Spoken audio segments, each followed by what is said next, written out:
Good evening, and welcome.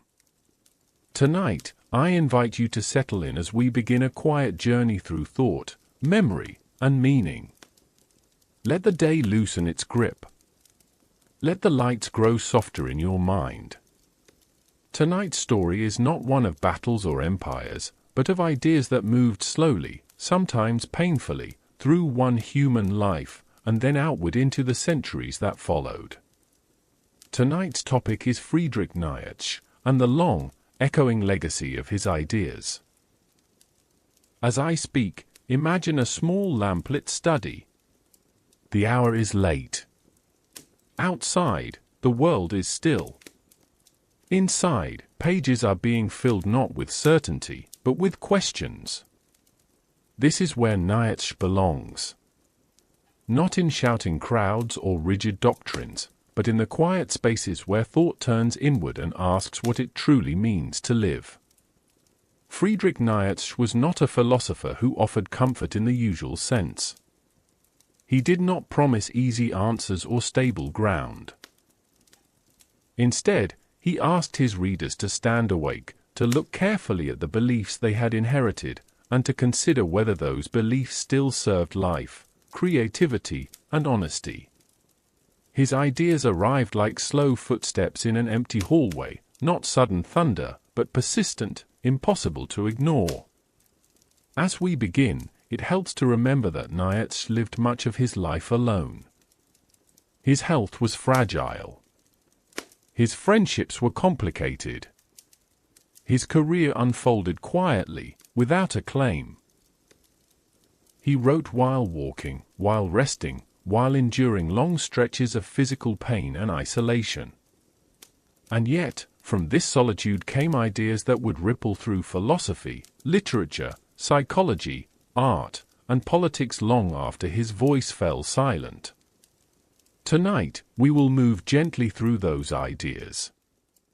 Not to debate them, and not to judge them too quickly, but simply to understand them as they were shaped by one human mind wrestling with existence itself. We will speak of his challenge to traditional morality, his suspicion of absolute truth, and his insistence that meaning must be created rather than received. We will approach concepts like the will to power, the idea of the overhuman, and the haunting phrase that has followed him ever since, the declaration that God is dead. But we will do so slowly, calmly, without urgency. This is not a lecture hall. This is a fireside story. Think of it as walking beside me along a quiet path, where each idea is placed gently on the ground, examined in soft light, and then left behind as we continue onward. We will also speak of Nietzsche's legacy. How his words were misunderstood. How they were misused. How they were rediscovered again and again by new generations searching for meaning in uncertain times. His ideas did not settle neatly into one century. They drifted forward, reshaping themselves in the minds of artists, thinkers, and ordinary readers who felt something stir when they encountered his writing. As the night deepens, allow yourself to listen without strain. You do not need to remember every detail. You do not need to agree or disagree. Simply let the rhythm of the story carry you. In the stillness that follows, we will begin at the beginning. With a young scholar, a classical education, and a growing sense that the old answers no longer held. So breathe gently. Let us drift softly onward. Part 1 awaits. Part 1. The quiet beginning of a restless mind. I want you to imagine a small town at the edge of Germany, not loud or grand, but orderly and modest, wrapped in the slow rhythm of church bells and school lessons. The year is 1844. Europe is not yet rushing forward. Life still moves at a human pace. Candles glow in the evenings. Books are treasured objects. And into this quiet world, a boy is born who will spend his life questioning almost everything around him. His name is Friedrich Nietzsche. From the very beginning, Nietzsche's life is marked by silence as much as sound. His father, a Lutheran pastor, dies when Friedrich is only 5 years old. Soon after, his younger brother also passes away. What remains is a household shaped by women, his mother, his sister, his aunts, and his grandmother. It is a gentle environment on the surface, pious, disciplined, and steeped in religious tradition. But beneath it, there is loss. And loss, as we will see, becomes one of the quiet companions of Nietzsche's thought. As a child, Nietzsche is unusually serious. He does not rush into the world. He observes it. He listens.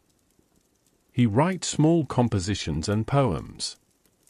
He learns music and Latin and Greek with a devotion that feels less like ambition and more like refuge.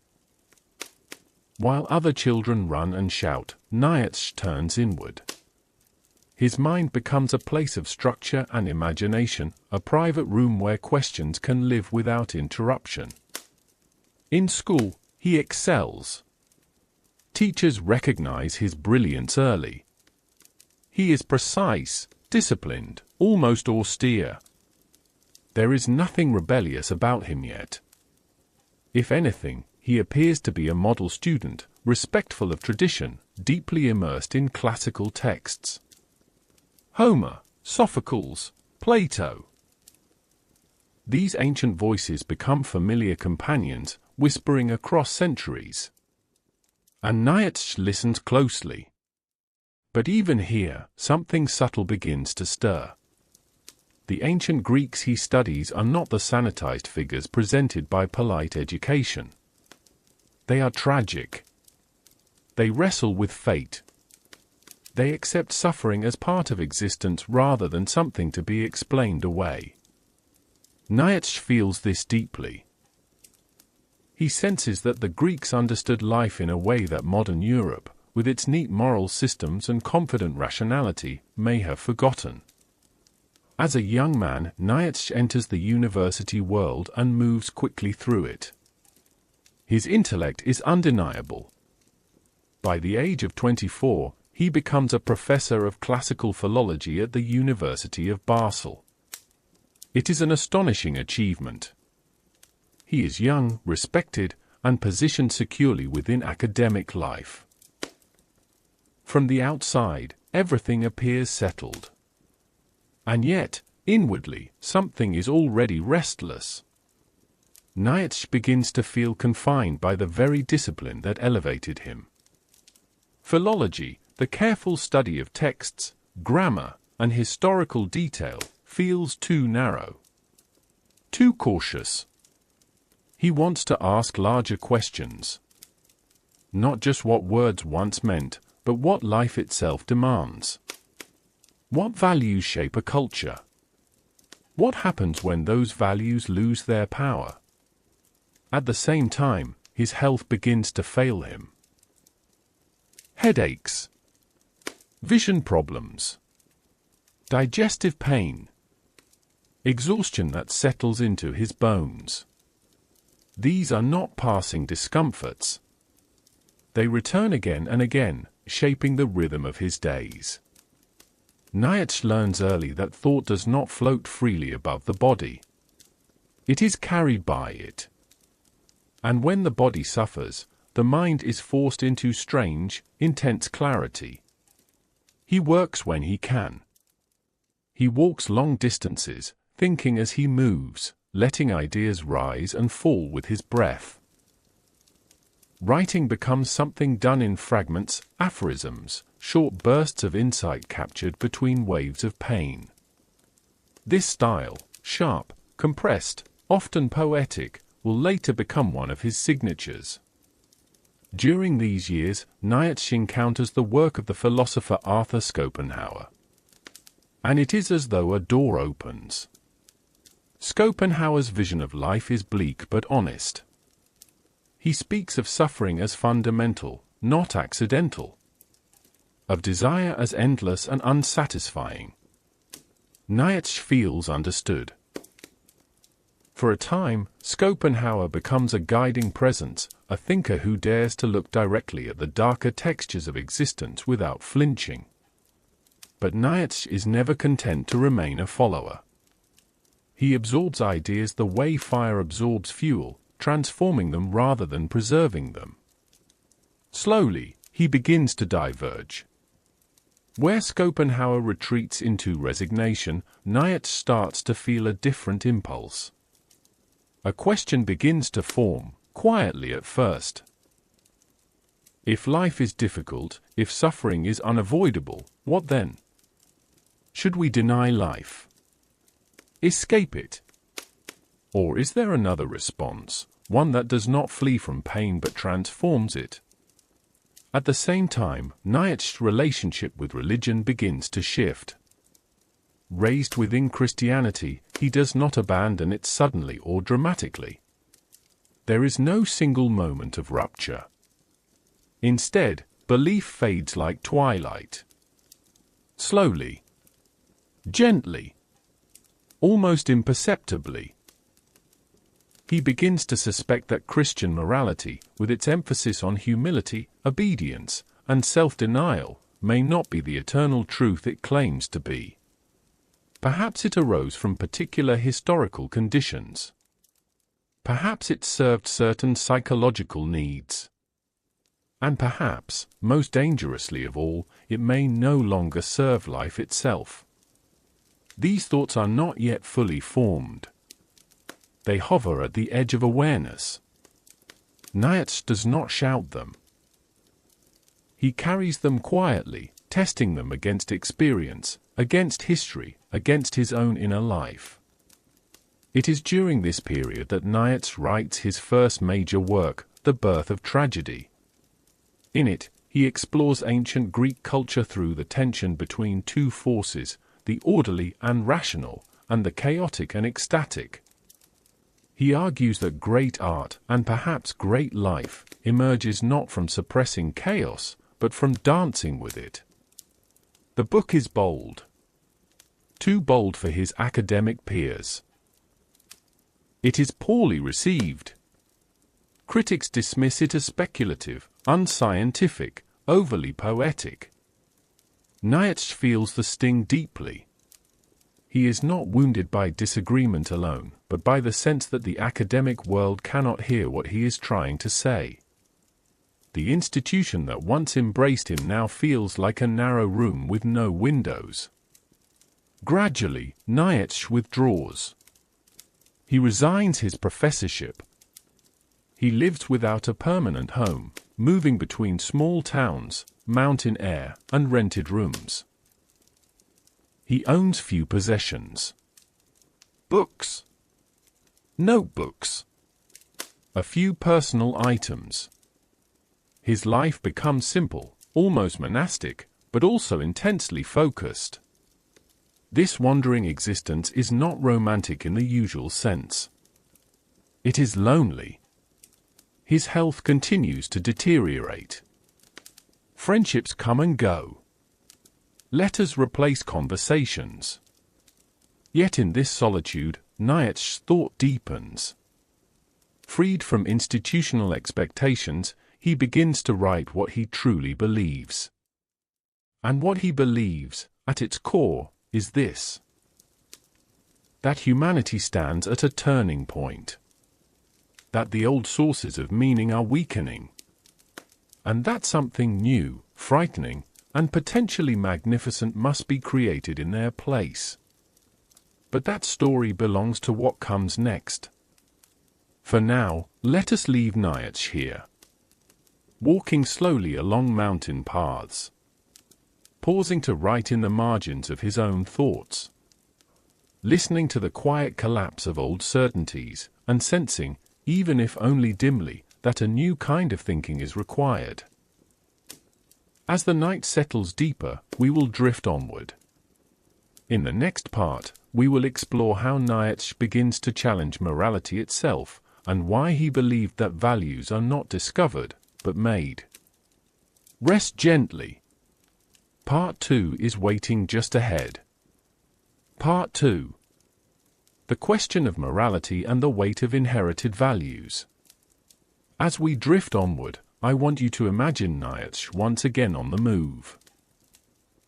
A solitary figure walking along a mountain path, the air thin and cool, his steps measured not by urgency but by endurance. He walks because walking eases his pain. He walks because movement loosens thought.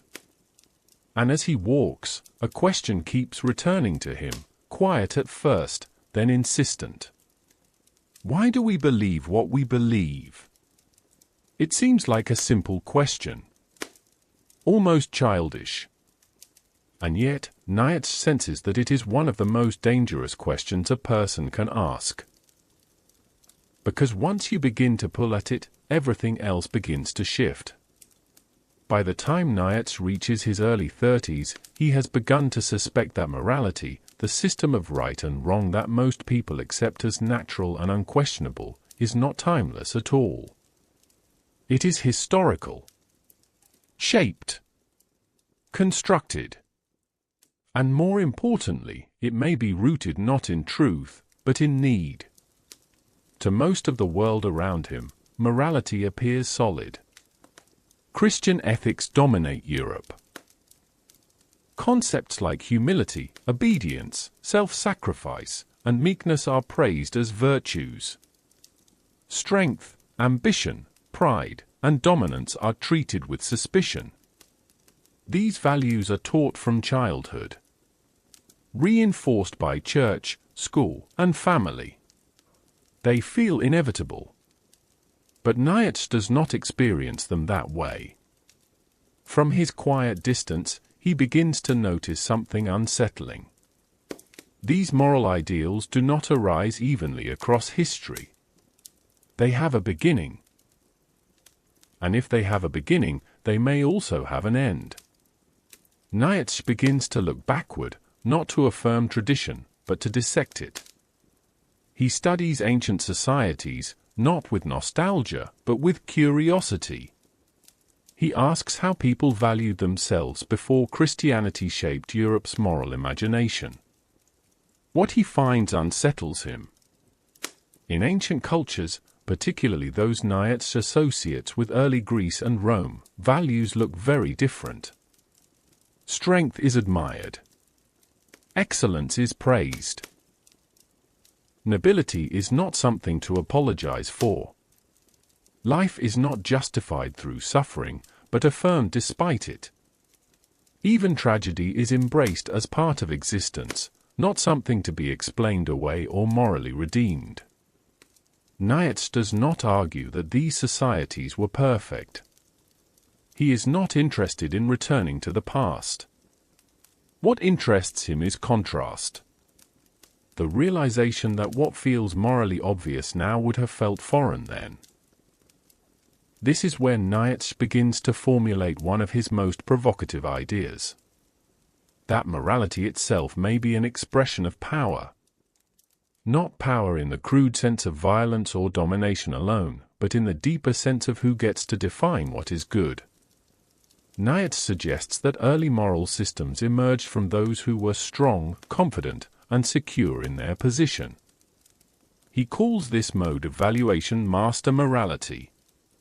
In this system, good means noble, powerful, life-affirming.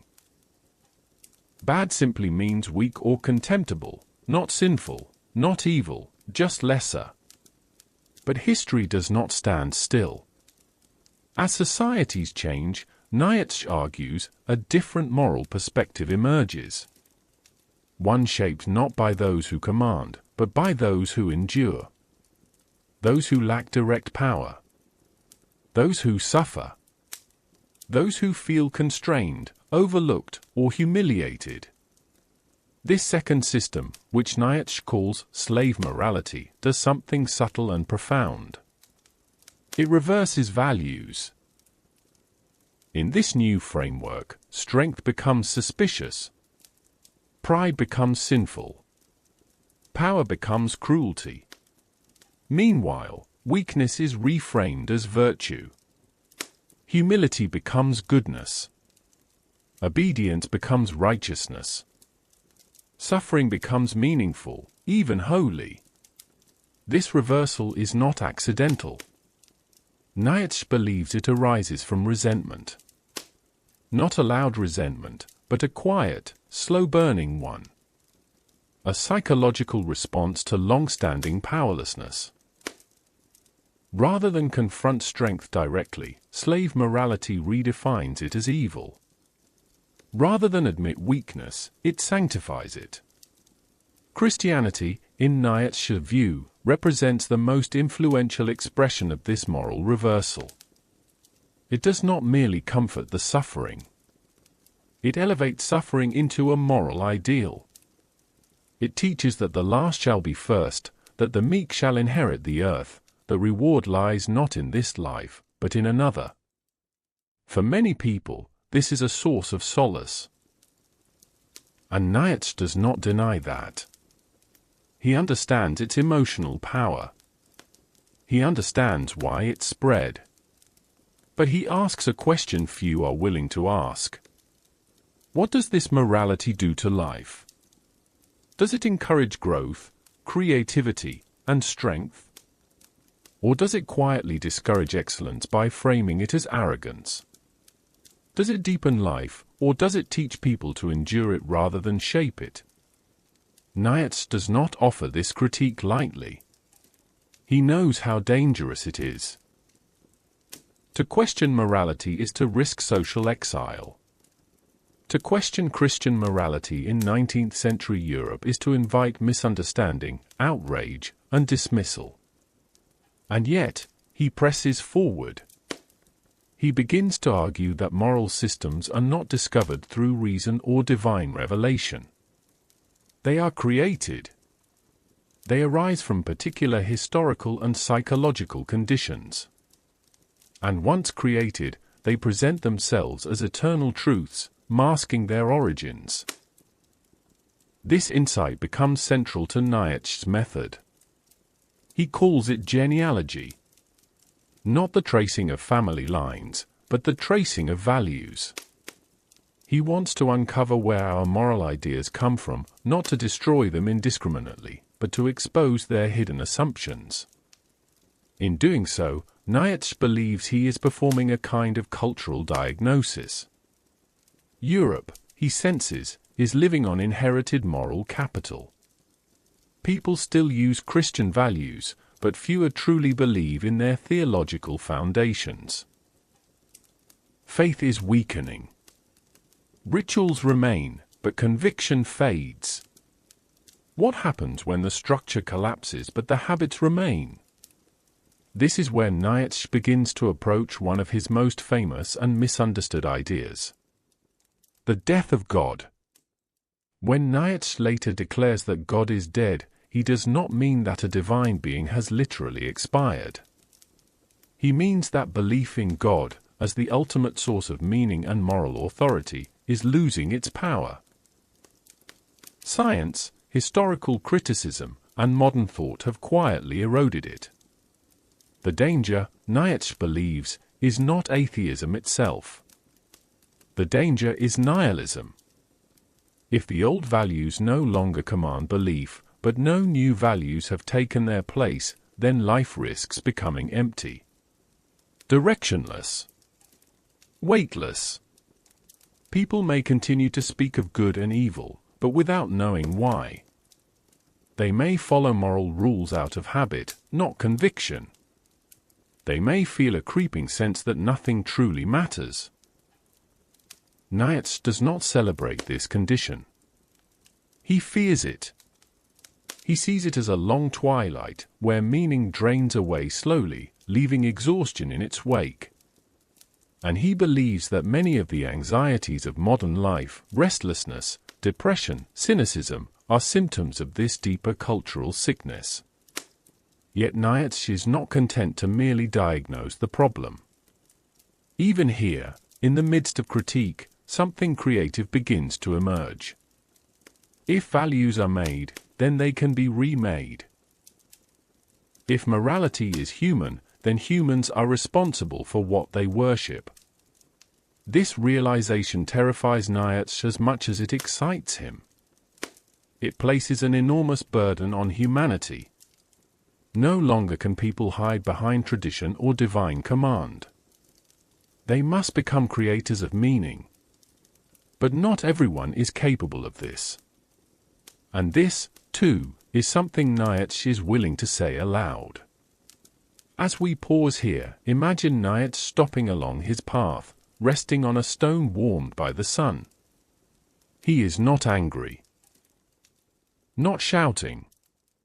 He is thinking carefully, slowly, aware of how easily his ideas could be misunderstood. He does not hate morality. He hates dishonesty. He does not despise the weak. He despises systems that teach people to remain weak. And above all, he fears a future where values collapse without anything strong enough to replace them. That future, he believes, is approaching. But what kind of human being could live beyond it? What kind of spirit could affirm life without relying on old certainties? Those questions will guide us onward. So let us rest for a moment in this stillness. Let the weight of inherited values settle gently, without judgment. In the next part, we will meet one of Nietzsche's most enigmatic ideas.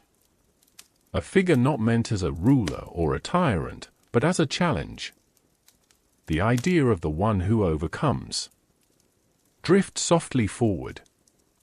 Part 3 is waiting. Part 3. The one who overcomes and the weight of becoming. As we move gently onward, imagine the landscape widening. The mountains Nietzsche once walked still rise in the distance, but the path now opens into something less defined. The ground is uneven. Familiar signposts fade. And ahead, there is no clear destination marked on any map. This is where Nietzsche's thinking becomes most demanding. And also, strangely, most intimate. Having questioned morality, having traced its origins and exposed its fragility, Nietzsche finds himself facing a dangerous silence. If the old values are no longer unquestionable, then what remains? If God no longer anchors meaning, then who or what does? Many thinkers might stop here. Diagnosis alone is safer than creation. But Nietzsche does not stop. He cannot. Something in him refuses to let the question rest unanswered. He begins to ask not what humanity has been, but what it could become. And in asking this, Nietzsche introduces one of his most misunderstood and controversial ideas. The idea of the one who goes beyond. The one who overcomes. Later readers will give this figure a name that echoes loudly through history. But Nietzsche's intention is quieter, subtler, and far more inward than it is often portrayed. This figure is not a conqueror of nations. Not a political ruler. Not a blueprint for domination. It is, instead, a challenge posed to the individual. Nietzsche imagines a type of human being who can live without leaning on inherited certainties. Someone who does not require divine guarantees or external moral commandments to justify existence.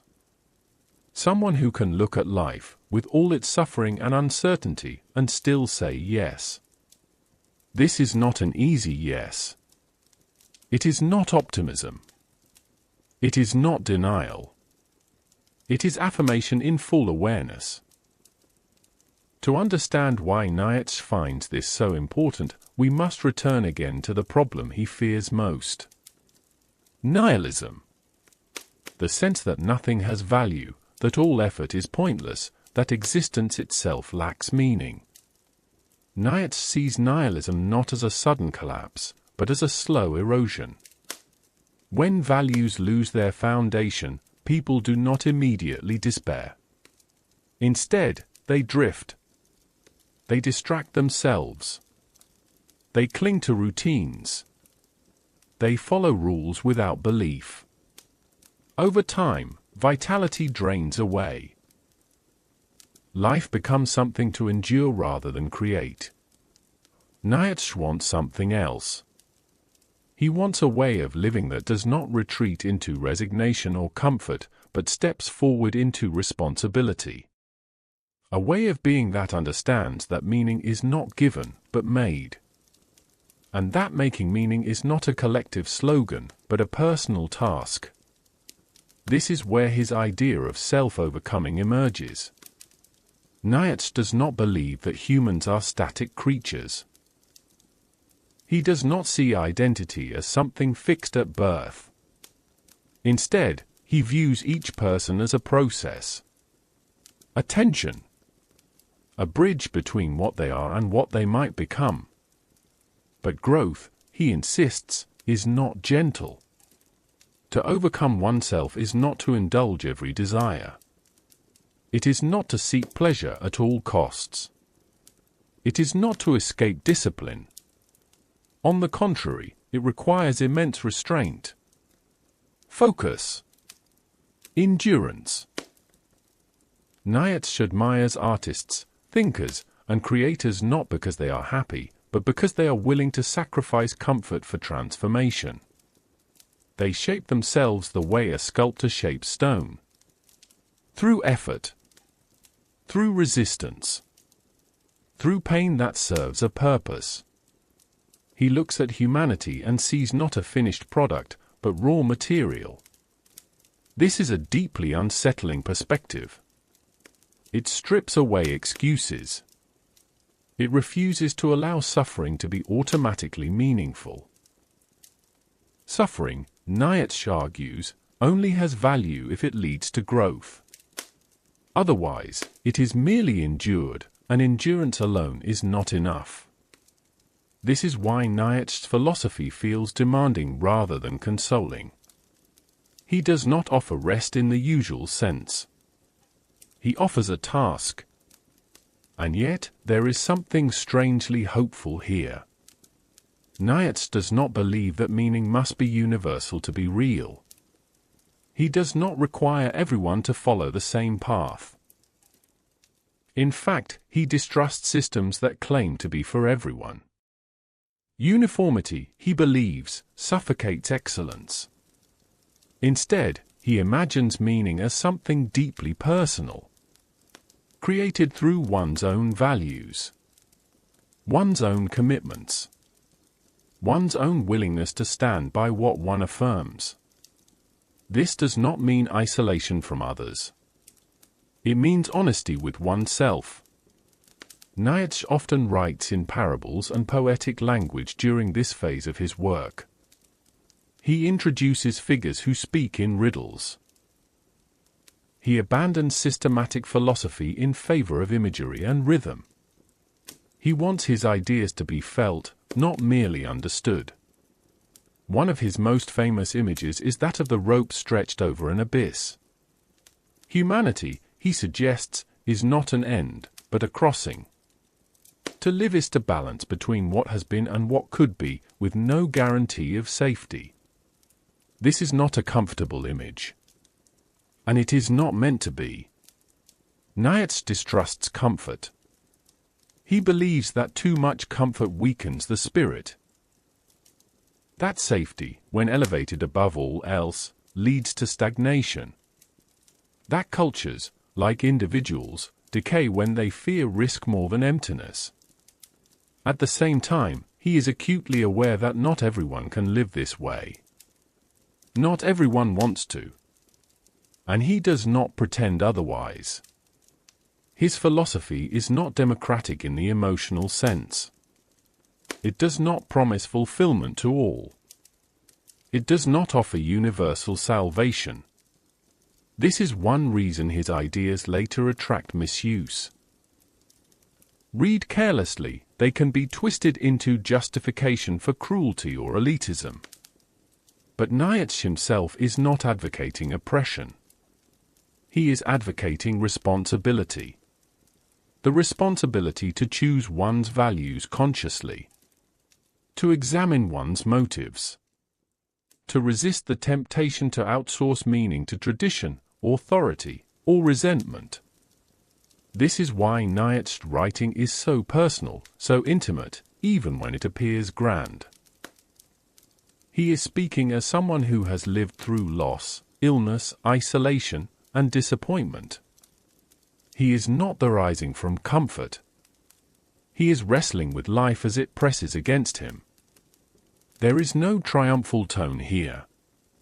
There is urgency, yes. Passion, yes. But also vulnerability. Nietzsche knows that to live without external guarantees is frightening. He knows that creating one's own values can feel like standing alone in a vast open field with no shelter in sight. And yet, he believes that this openness is the condition for greatness. Not greatness in fame or power, but in depth. A life that has been examined. A life that has been shaped deliberately. A life that does not hide behind borrowed meanings. As we pause here, imagine Nietzsche at his desk late at night. The lamp burns low. His handwriting is tight, intense, sometimes almost frantic. He is not writing for approval. He knows his ideas will disturb. He writes because he feels compelled to articulate what he senses is necessary for the future. He is not offering a program. He is issuing a challenge. And the challenge is this. Can you live without lying to yourself? Can you affirm life without needing it to be easy, fair, or justified by something beyond itself? Can you become, rather than merely endure? These questions linger long after the page is turned. They do not demand immediate answers. They are meant to follow you quietly, like footsteps behind you on an empty road. So let us leave them here for now.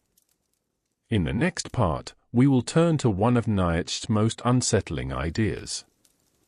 A thought experiment that tests whether life is truly affirmed or merely tolerated. The idea of eternal return. Rest gently. Part 4 waits just ahead. Part 4. The eternal return and the courage to say yes. As we continue, let the pace slow even further. Imagine the night growing deeper, the world quieter, as if sound itself has softened. Nietzsche's thinking now moves into territory that is less about explanation and more about confrontation. Not confrontation with others, but with oneself. There is a thought he introduces, gently at first, almost as a whisper. It does not announce itself as a doctrine. It does not arrive with proofs or footnotes. Instead, it appears like a question asked at exactly the wrong moment. A question that lingers long after it is heard. Nietzsche calls this thought the eternal return. He presents it not as a scientific theory, and not as a metaphysical claim to be believed or disproven, but as a test. A measure. A mirror held up to one's life. Imagine, Nietzsche asks, that a voice were to speak to you in the quietest hour of the night. Not loudly. Not threateningly. Just plainly. The voice tells you that this life you are living, every moment of it, every joy, every mistake, every pain, every small, seemingly insignificant detail, will return again. And again. And again. Forever. Nothing new will be added. Nothing will be taken away. Every word you have spoken will be spoken again. Every hesitation repeated. Every sorrow revisited. Every brief happiness relived in exactly the same way. The question is not whether this is true. The question is how you would respond. Would you curse the voice and collapse under the weight of it? Or would you feel, perhaps slowly, perhaps with difficulty, a strange sense of acceptance? Even gratitude?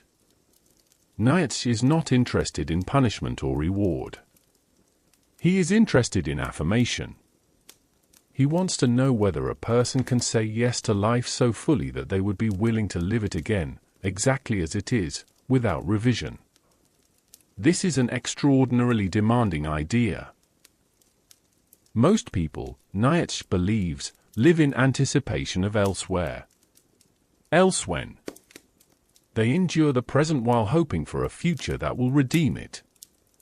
Or they endure life by believing that its injustices will be corrected beyond it. The eternal return removes these comforts. There is no later correction. There is no final balancing of scales. There is only this life, looping endlessly. Nietzsche introduces this thought not to torment, but to clarify. It strips away excuses. It reveals whether one's values are life-affirming or life-denying. If you cannot bear the idea of reliving your life, Nietzsche asks, what does that say about how you are living it now?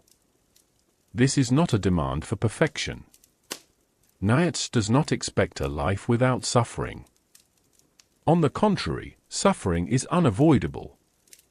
What matters is whether suffering is met with resentment or transformed into something meaningful. Resentment, for Nietzsche, is the quiet poison that corrodes the soul. It fixates on what cannot be changed. It dwells on injury. It waits for compensation that never arrives. The eternal return exposes resentment mercilessly. It asks whether one is still clinging to the hope that life will someday apologize. Nietzsche believes that the highest form of strength is not domination over others, but mastery over one's response to existence. The ability to say, this too belongs. This pain. This mistake. This loss. Not because it was good in itself, but because it was part of the path that shaped who one became. This is where Nietzsche's thinking becomes deeply personal. He is not writing from the comfort of health or stability. His own life is marked by chronic pain, isolation, and disappointment. He knows what it is to wish things had been different. He knows what it is to lie awake at night while the body refuses rest. And yet, he asks whether even this life could be affirmed. Not excused. Not justified. Affirmed. The eternal return, then, is not about repetition. It is about weight. It gives every moment infinite significance. Nothing can be dismissed as merely passing. Everything matters, because everything returns. This idea changes how one might approach even the smallest actions. A conversation. A choice made in fatigue. A moment of kindness or cruelty. If this moment must be lived again, how does that shape what you do now? Nietzsche does not expect most people to embrace this thought easily. In fact, he suspects that many would recoil from it. And that recoil itself is revealing. He believes that much of modern life is structured around avoidance. Avoidance of discomfort. Avoidance of responsibility. Avoidance of depth. People distract themselves. They numb themselves. They postpone living while waiting for conditions that never quite arrive. The eternal return cuts through all of that. It demands presence. It demands that one live as though each moment is chosen, not endured. This is why Nietzsche connects the eternal return to joy, not as pleasure, but as intensity. A deep, resonant joy that arises not from comfort, but from alignment. From living in a way that feels owned rather than borrowed. There is no command here. Nietzsche does not tell anyone how to live. He does not prescribe careers, relationships, or lifestyles. He asks a single question and lets it echo. Can you will your life as it is? Not the life you wish you had. Not the life you might have had under different circumstances. This one. This emphasis on willing is important. Nietzsche is not interested in passive acceptance. He is interested in active affirmation. To will something is to take responsibility for it. To claim it as one's own. This does not mean approving of every injustice or harm. It means refusing to let resentment become the organizing principle of one's existence. There is a quiet dignity in this stance. A steadiness. Nietzsche is not advocating joy at all costs. He is advocating honesty at all costs. To say yes to life does not mean smiling through pain. It means recognizing pain as part of the texture of existence and choosing not to let it hollow you out. As we linger here, imagine Nietzsche pausing in his writing. The room is silent except for the faint scratch of pen on paper. Outside, the night presses close. He is aware that this idea may be too heavy for many. That it may be misunderstood. That it may even frighten those who encounter it. And yet, he writes it anyway. Because he believes that humanity is capable of more than endurance. Capable of affirmation without illusion. Capable of depth without guarantees. The eternal return is not meant to be solved. It is meant to be lived with. Carried quietly. Allowed to shape how one moves through the world. It asks whether your life, as it unfolds now, is something you would be willing to repeat. And if not, what might need to change? Not in the world, but in how you live within it. As we let this thought settle, do not rush to answer it. Nietzsche would not want that. He believed that the most important ideas take time to work on us. They sink slowly. They reveal themselves in unexpected moments. For now, simply let the question rest.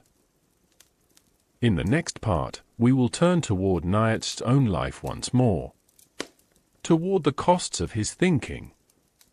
The solitude it demanded. And the fragile boundary where insight gives way to collapse. Until then, breathe gently. Part 5 waits quietly ahead. Part 5. Solitude, illness, and the price of seeing too clearly. As we move onward, the path grows quieter still. The ideas we have followed now begin to fold back into the life that produced them. Nietzsche's philosophy was never separate from his body, his circumstances, or his isolation. It did not arise in comfort. It emerged under pressure. And in this part of the story, we begin to feel the cost of thinking as relentlessly as he did. Nietzsche's life, especially in his later years, becomes increasingly solitary. He has no stable home. He moves between modest rented rooms in small towns, choosing places for their climate, their light, their altitude. He is always searching for air that eases his headaches, for quiet that allows thought to settle. His days are shaped by fragility. Some mornings he cannot see clearly. Some days the pain makes writing impossible. Other days, clarity arrives suddenly, intensely, and he writes as if racing against time. This rhythm, interruption followed by intensity, shapes everything he produces. Nietzsche does not belong to salons or academic circles anymore. His relationship with the university world has long since dissolved. He publishes books that few people read. Reviews, when they appear at all, are often dismissive or confused. He receives little recognition during his lifetime. There is no audience waiting eagerly for his next work. There is only the work itself. And yet, he continues. There is something deeply instructive about this persistence. Nietzsche does not write because he is celebrated. He writes because he believes something is at stake. He senses that Europe is drifting toward a spiritual exhaustion it does not yet fully recognize. He feels compelled to speak, even if no one seems to be listening. Letters from this period reveal a man who is painfully aware of his isolation. Friendships fade. Relationships fracture. Some misunderstand his ideas. Others distance themselves from the intensity of his thinking. Nietzsche is not easy to be close to. He demands honesty, depth, and intellectual courage, not only from himself, but from those around him. And most people, he learns, are not prepared for that. His solitude is not merely social. It is existential. Nietzsche often writes about loneliness not as an accident, but as a condition of insight. To see clearly, he believes, one must step outside the shared illusions that bind communities together. And stepping outside comes at a cost. He compares thinkers like himself to climbers ascending into thin air. The higher one goes, the fewer companions remain. Conversation becomes difficult. Breathing itself requires effort. The view expands, but the body weakens. This metaphor is not abstract. It is lived. Nietzsche's health deteriorates steadily. The exact nature of his illness remains debated, but what matters more than diagnosis is experience. Chronic pain, digestive distress, visual disturbances, crushing migraines. These are not background details. They shape his days, his energy, his temperament. He learns to write in short bursts because sustained effort is often impossible. He learns to trust intuition because there is no time for endless revision. His style becomes sharp, compressed, aphoristic. Each sentence carries weight because there may not be strength for many more. This gives his writing a peculiar intensity. There is no padding. No leisurely exposition. Ideas arrive like sparks struck from stone. Brief. Bright. Dangerous. Nietzsche knows this style risks misunderstanding. He knows aphorisms can be misread when lifted out of context. And yet, he continues to write this way because it is the only way he can. There is also a psychological cost. Nietzsche spends long stretches alone with his thoughts. He is constantly interrogating values, beliefs, and assumptions that most people rely on for stability. He is asking questions that remove comfort without immediately replacing it. This kind of thinking requires extraordinary inner resilience. And even Nietzsche's resilience has limits. There are moments in his writing that feel almost feverish. Bursts of confidence that border on exaltation. Declarations that seem larger than life. At times, his language becomes grand, prophetic, almost ecstatic. He speaks of himself as a destiny, of his work as dividing history into before and after. These passages have unsettled readers for generations. Some see arrogance. Others see madness. But there is something else present as well. A man who feels himself burning from the inside out. A man who senses that he is pushing his mind beyond its safe limits. Nietzsche is not unaware of this danger. He writes often about the risk of thinking too deeply, of staring too long into the abyss. He knows that dismantling inherited meanings without yet building new ones can leave the self exposed. Vulnerable. Unmoored. And yet, he continues. Because to stop would be to retreat into half-belief. to pretend to certainty where none exists. And that, for Nietzsche, would be the greater failure. As the years pass, the strain accumulates. His correspondence becomes more erratic.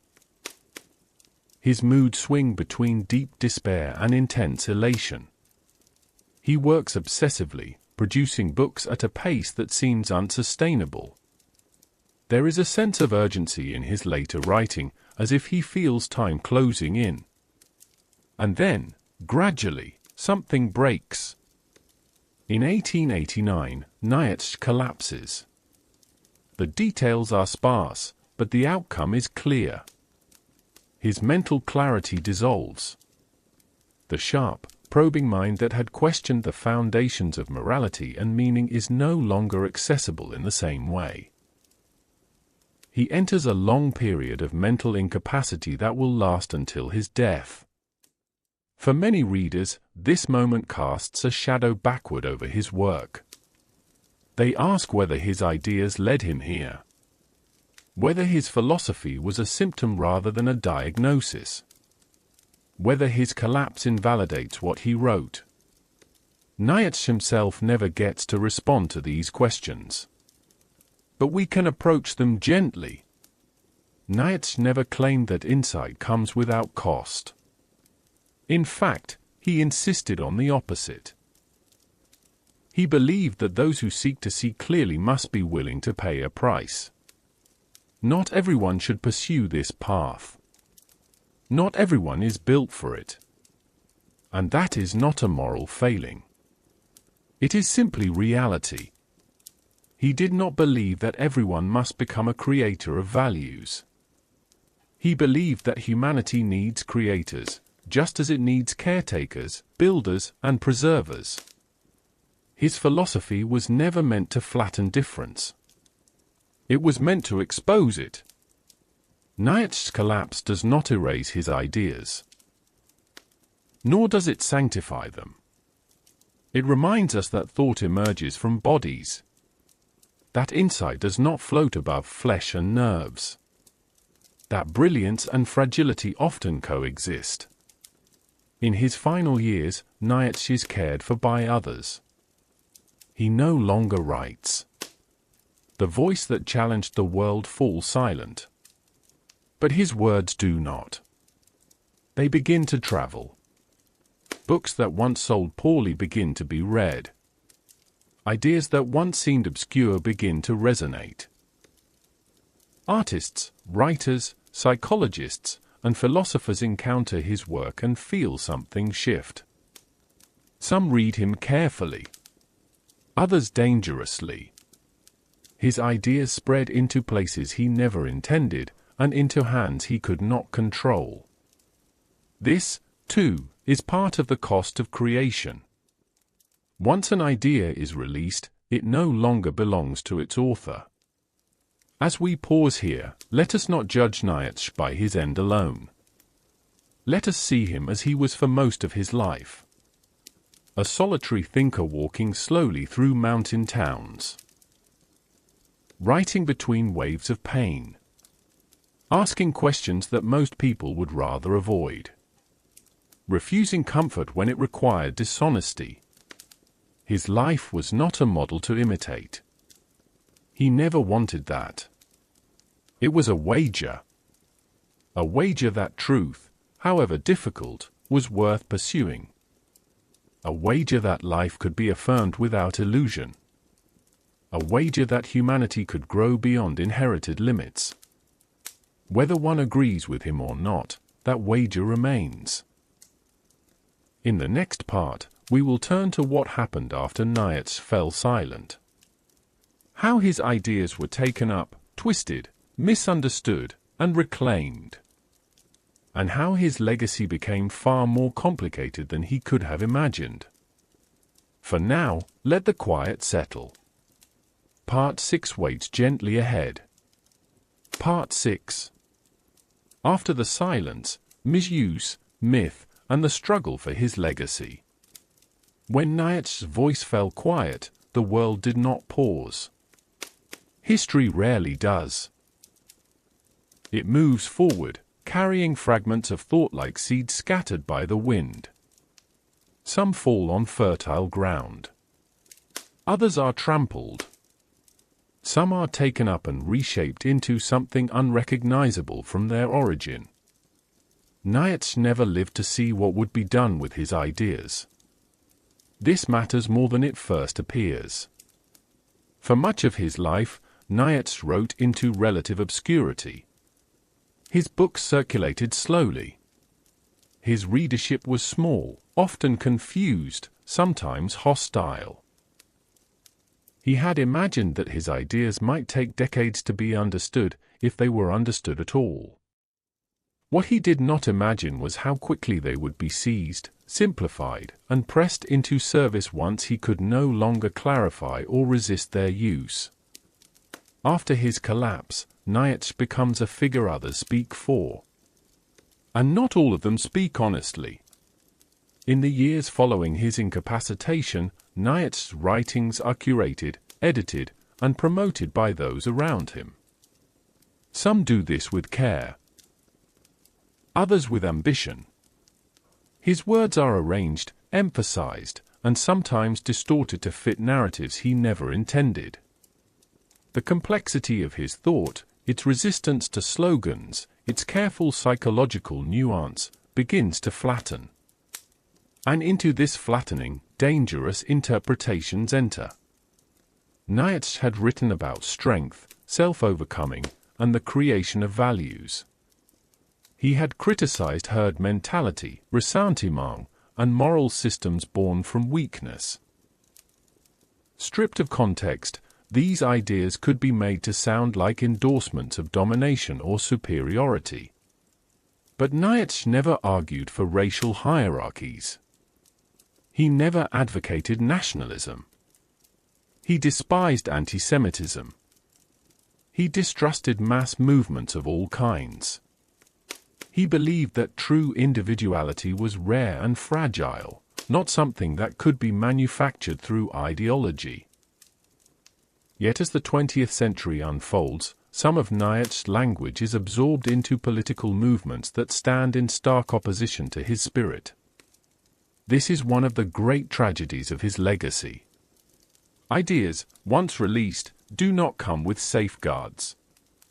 Nietzsche's critique of morality becomes, in careless hands, a justification for cruelty. His admiration for strength becomes an excuse for oppression. His challenge to traditional values is reinterpreted as a call for ruthless power. This is not Nietzsche speaking. It is Nietzsche simplified. And simplification is always dangerous. At the same time, other readers encounter Nietzsche very differently. Writers, artists, and thinkers struggling with the disintegration of old certainties find in him a companion rather than a commander. They recognize his loneliness, his vulnerability, his refusal to hide behind comforting illusions. They read him not as a prophet of domination, but as a diagnostician of modern anxiety. They hear, beneath the sharpness of his critique, a deep concern for the vitality of human life. In these readers, Nietzsche's legacy takes a different path. His influence spreads into psychology, particularly into efforts to understand the unconscious, desire, and the formation of values. His insistence that moral judgments are not neutral but psychologically motivated opens new ways of thinking about the human mind. In literature, Nietzsche's voice echoes in characters who struggle to create meaning in a world that no longer provides it ready-made. Writers drawn to ambiguity, irony, and inner conflict find in Nietzsche a language for their unease. In philosophy, he becomes a figure who refuses categorization. Too literary for some. Too philosophical for others. He does not build systems. He dismantles them. He writes not to conclude, but to provoke. And this refusal to settle becomes his lasting power. As the decades pass, scholars return to Nietzsche's original texts with greater care. They begin to separate what he actually wrote from what others claimed he meant. They notice how often he warned against being misunderstood. How frequently he mocked those who turned philosophy into dogma. They see that Nietzsche never wanted followers. He wanted readers who would think. This distinction is crucial. Nietzsche believed that any idea that becomes unquestionable becomes dangerous. Even his own. He wrote against discipleship, against obedience, against intellectual submission. He did not want to be believed. He wanted to be wrestled with. This makes him an uncomfortable figure for institutions of any kind. Schools prefer clarity. Movements prefer slogans. Nietzsche offers neither. He offers tension. He offers challenge. He offers questions that do not resolve neatly. This is why his legacy remains unsettled. Even today, Nietzsche resists closure. He is read and reread, celebrated and criticized, claimed and rejected. Each generation finds something different in him, not because he changes, but because the questions he raises continue to haunt modern life. What gives life meaning when inherited structures fail? How much suffering can be transformed rather than merely endured? Whether values can be created without becoming tyrannical. Whether affirmation is possible without illusion. These questions have not gone away. In a world increasingly shaped by rapid change, technological acceleration, and the erosion of shared narratives, Nietzsche feels strangely contemporary. His diagnosis of nihilism resonates in cultures saturated with information but starving for meaning.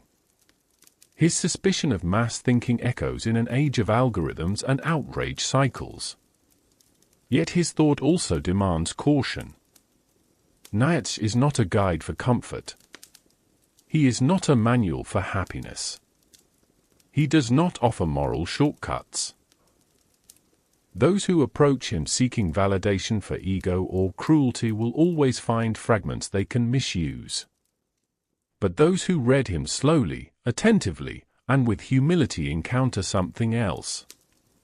A thinker deeply concerned with the quality of human life.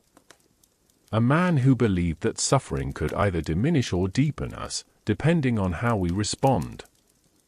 A voice insisting that meaning is not discovered like an object, but forged like a blade. His legacy, then, is not a doctrine. It is an invitation. An invitation to question one's values honestly. To notice where beliefs are inherited rather than chosen. To examine whether one's way of living affirms life or merely tolerates it. Nietzsche's life ended quietly. But his questions did not. They continue to surface in moments of doubt. In times of cultural transition. In private reflections when familiar answers no longer satisfy. As we rest here, let us not rush to resolve him. Nietzsche himself would resist that. He believed that the deepest thinkers do not offer solutions that put us to sleep. They disturb us gently, persistently, asking us to wake up to our own responsibility. In the next part, we will look more closely at how Nietzsche's ideas intersect with modern life. With creativity, anxiety, identity, and the search for meaning in a world that no longer promises it from above. For now, let the echoes fade softly. Part 7 waits just ahead. Part 7. Nietzsche in the modern world and the quiet anxiety of meaning. As we drift onward, the landscape around Nietzsche's ideas begins to look more familiar. The stone paths and lamplit rooms of the 19th century slowly give way to streets filled with noise, motion, and distraction. Factories hum.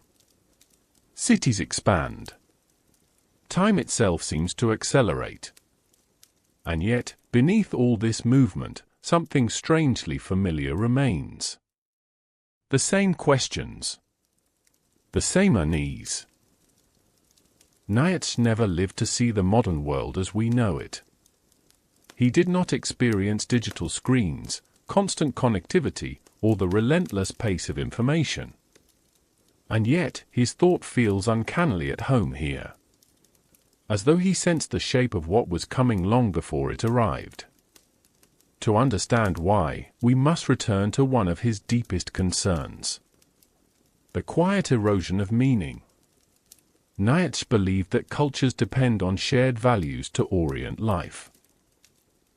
These values do not merely tell people what is right or wrong. They tell people why to get out of bed in the morning. They provide a sense of direction, purpose, and belonging. When these structures weaken, life does not immediately collapse. Instead, it becomes restless. People keep moving, but without knowing where they are going. In the modern world, this restlessness is everywhere. Work fills time, but often feels detached from deeper purpose. Entertainment distracts, but rarely satisfies for long. Achievement is pursued, but its rewards feel strangely hollow once attained. There is motion without stillness, choice without clarity. Nietzsche would not be surprised by this. He believed that when traditional sources of meaning lose their authority, individuals are left with a difficult task. They must either create meaning consciously, or drift into forms of distraction and conformity that mimic purpose without providing it. Much of modern anxiety, from Nietzsche's perspective, is not merely psychological. It is existential. It arises from living in a world where old certainties no longer hold, but new values have not yet taken root. This is why Nietzsche speaks so often about the danger of herd thinking. Not because people gather or cooperate, but because herds discourage questioning. They offer safety in numbers, comfort in consensus. They provide ready-made opinions that relieve the burden of thinking deeply. In modern life, herd thinking does not always look like crowds in a square. It looks like trends, metrics, likes, algorithms, public outrage cycles that move from one moral certainty to the next without pause or reflection. Nietzsche would see in this a familiar pattern. When individuals are uncertain about meaning, they often cling to whatever provides immediate clarity. Moral outrage can feel grounding. Belonging to a cause can feel purposeful. But when these commitments are unexamined, they risk becoming substitutes for genuine values rather than expressions of them. Nietzsche does not argue against commitment. He argues against unconscious commitment. He believed that values are strongest when they are chosen deliberately, tested against experience, and affirmed with awareness of their cost. Values adopted simply because they are popular or comforting are fragile. They crumble under pressure. This is why Nietzsche placed such emphasis on solitude. Not loneliness for its own sake, but periods of withdrawal from noise and consensus. He believed that individuals need space to hear their own thoughts, to distinguish between what they truly value and what they have merely absorbed. In the modern world, solitude is increasingly rare. Even when physically alone, people remain mentally surrounded by voices, opinions, and expectations. Silence feels uncomfortable. Stillness feels unproductive. Distraction becomes the default response to discomfort. Nietzsche would see this not as progress, but as a symptom. He believed that discomfort is often the gateway to transformation. That unease signals a question waiting to be addressed. To anesthetize oneself against discomfort is to miss an opportunity for growth. This does not mean embracing suffering unnecessarily. Nietzsche was not a romantic about pain. He was a realist. Pain exists whether we want it to or not. The question is what we do with it. In modern life, suffering is often medicalized, managed, or minimized. There is great value in this. But Nietzsche would add that not all suffering is pathological. Some of it is the friction of becoming. The tension that arises when old identities no longer fit and new ones have not yet formed. This is especially visible in questions of identity. Who am I? What do I value? What kind of life is worth living? Nietzsche believed that these questions cannot be answered once and for all. Identity, for him, is not a static label. It is a process. A continual act of interpretation and recreation. This idea clashes with the modern desire for fixed answers. For labels that provide stability. For identities that can be declared and defended without further examination. Nietzsche would urge caution here. He believed that clinging too tightly to any identity risks turning it into a cage. Even identities forged in rebellion can become restrictive if they are no longer questioned. The self, in Nietzsche's view, must remain dynamic. Open to revision. Capable of growth. This openness requires courage. To live without absolute guarantees. To accept that meaning must be maintained rather than secured. To risk being misunderstood. These are not easy demands. And Nietzsche never pretended they were. He believed that many people would prefer certainty to honesty. And he understood why. Certainty offers relief. It promises rest. It tells us that the work of questioning is finished. Nietzsche believed that this promise is an illusion. Life does not settle permanently. Values require upkeep. Meaning requires engagement. The moment we stop examining our assumptions, they begin to decay. This is where Nietzsche's idea of joy returns, not as happiness, but as vitality.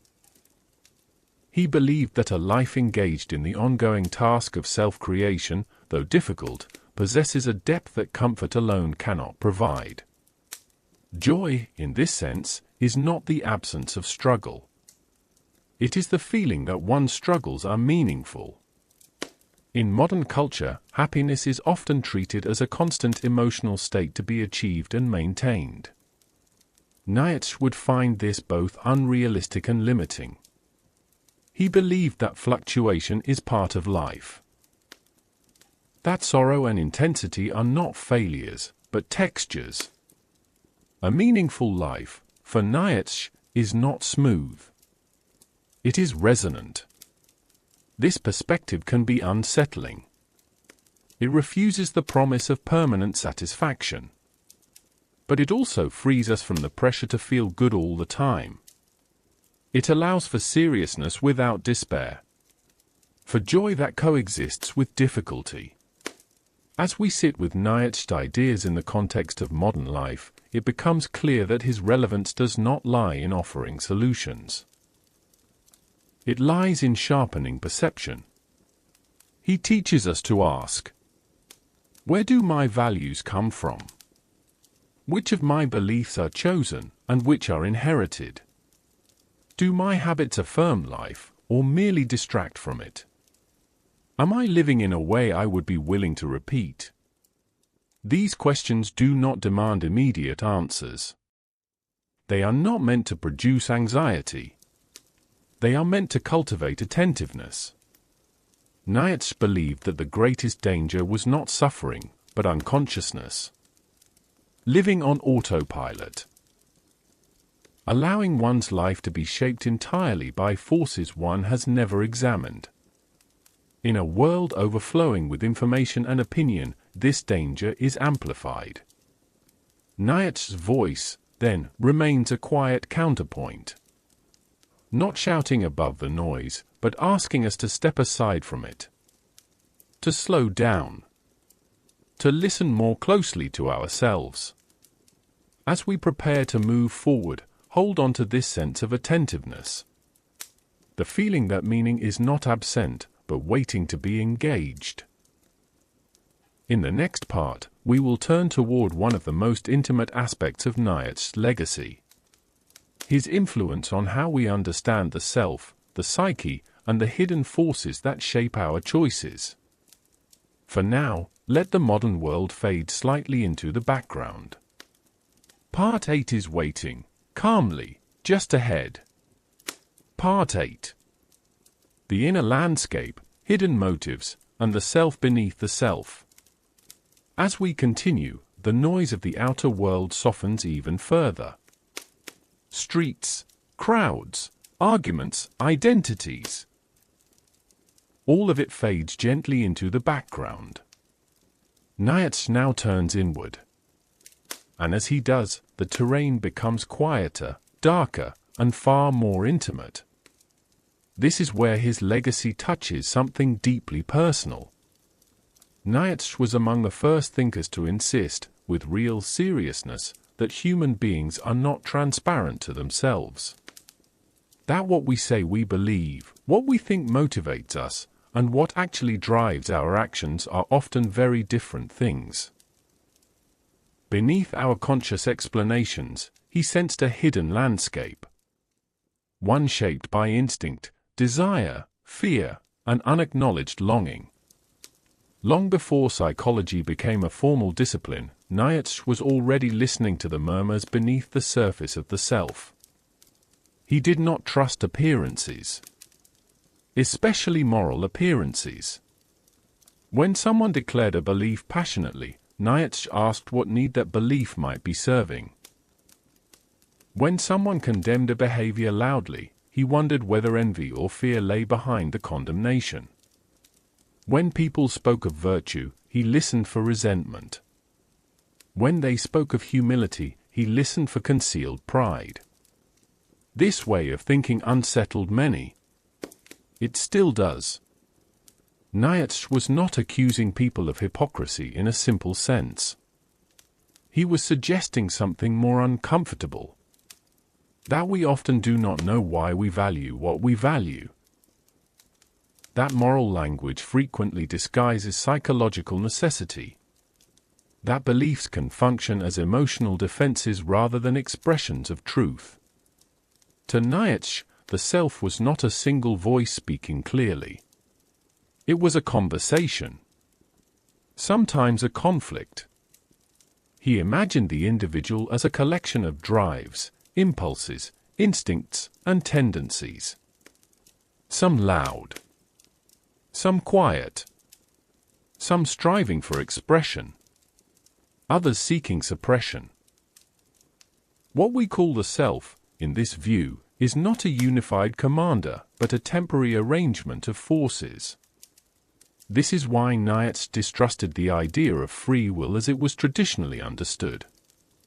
Not because he believed humans were powerless, but because he believed the picture was far more complex. Decisions, he argued, often arise from depths we do not consciously access. Reason arrives afterward, explaining what has already occurred. This insight does not remove responsibility. Nietzsche would never argue that. Instead, it deepens it.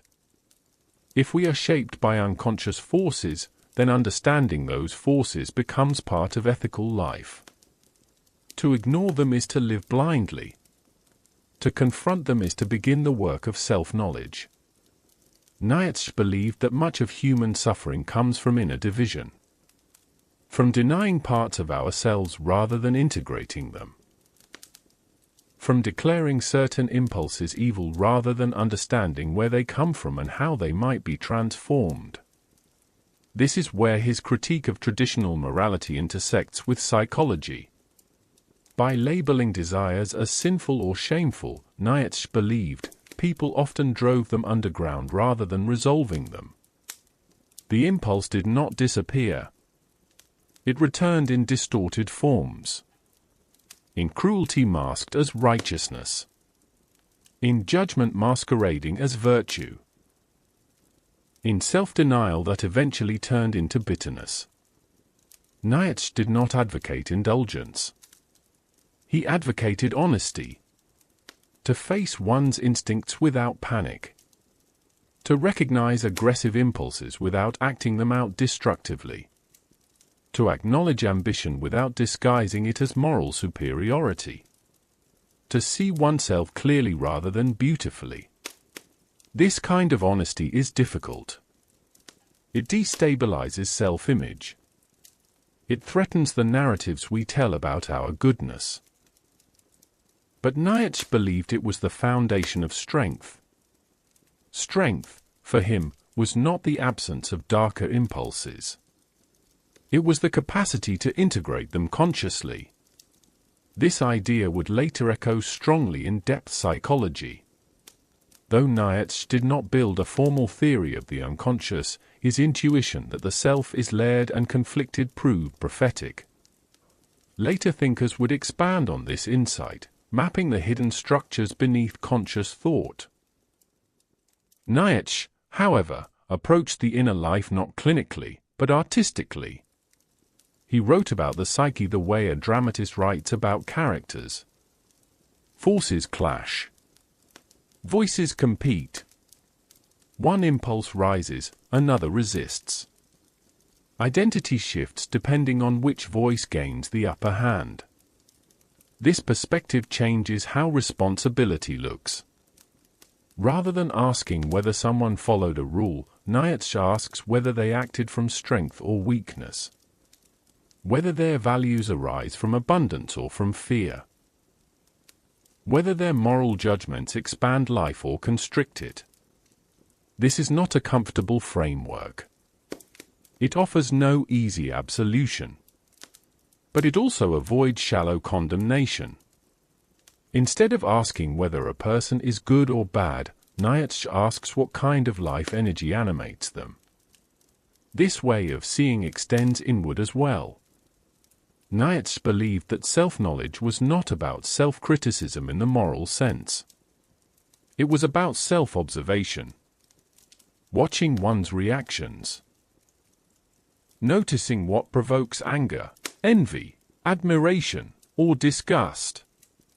Asking why. Why this triggers me? Why that repels me? Why this belief feels necessary? In this sense, Nietzsche invites a kind of quiet inward listening. Not judgmental. Curious. He did not believe that the self should be purified of conflict. He believed it should be organized.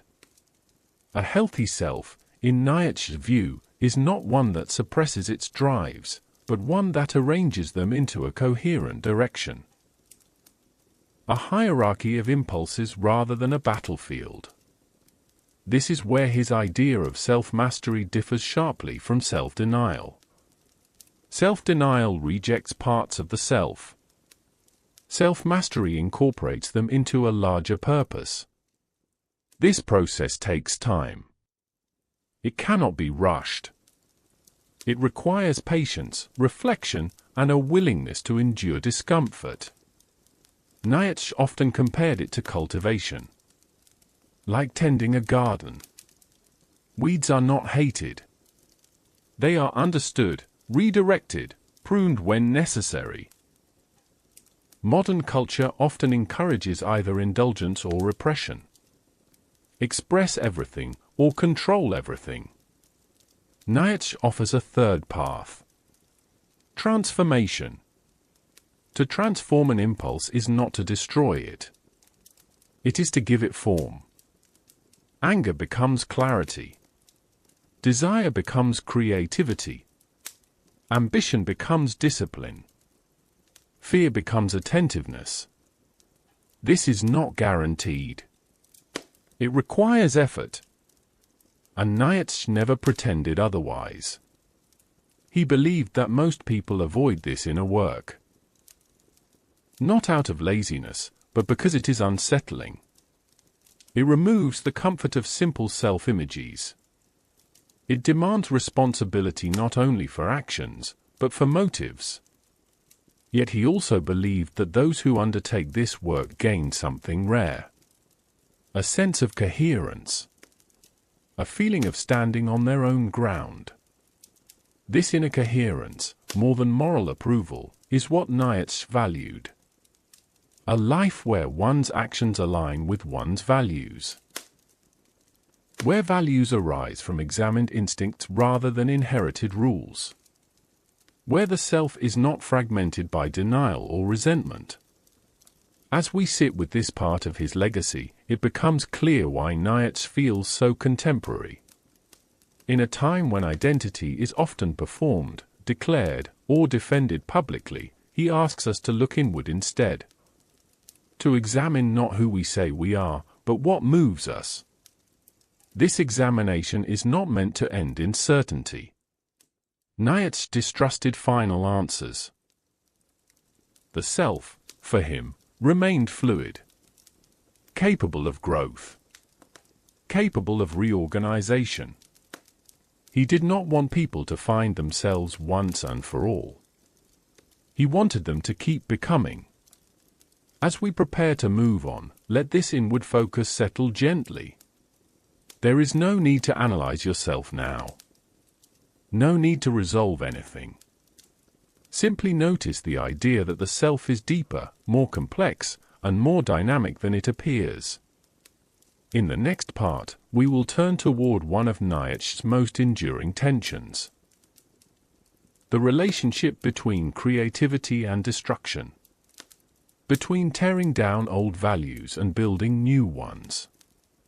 Between the risk of chaos and the necessity of renewal.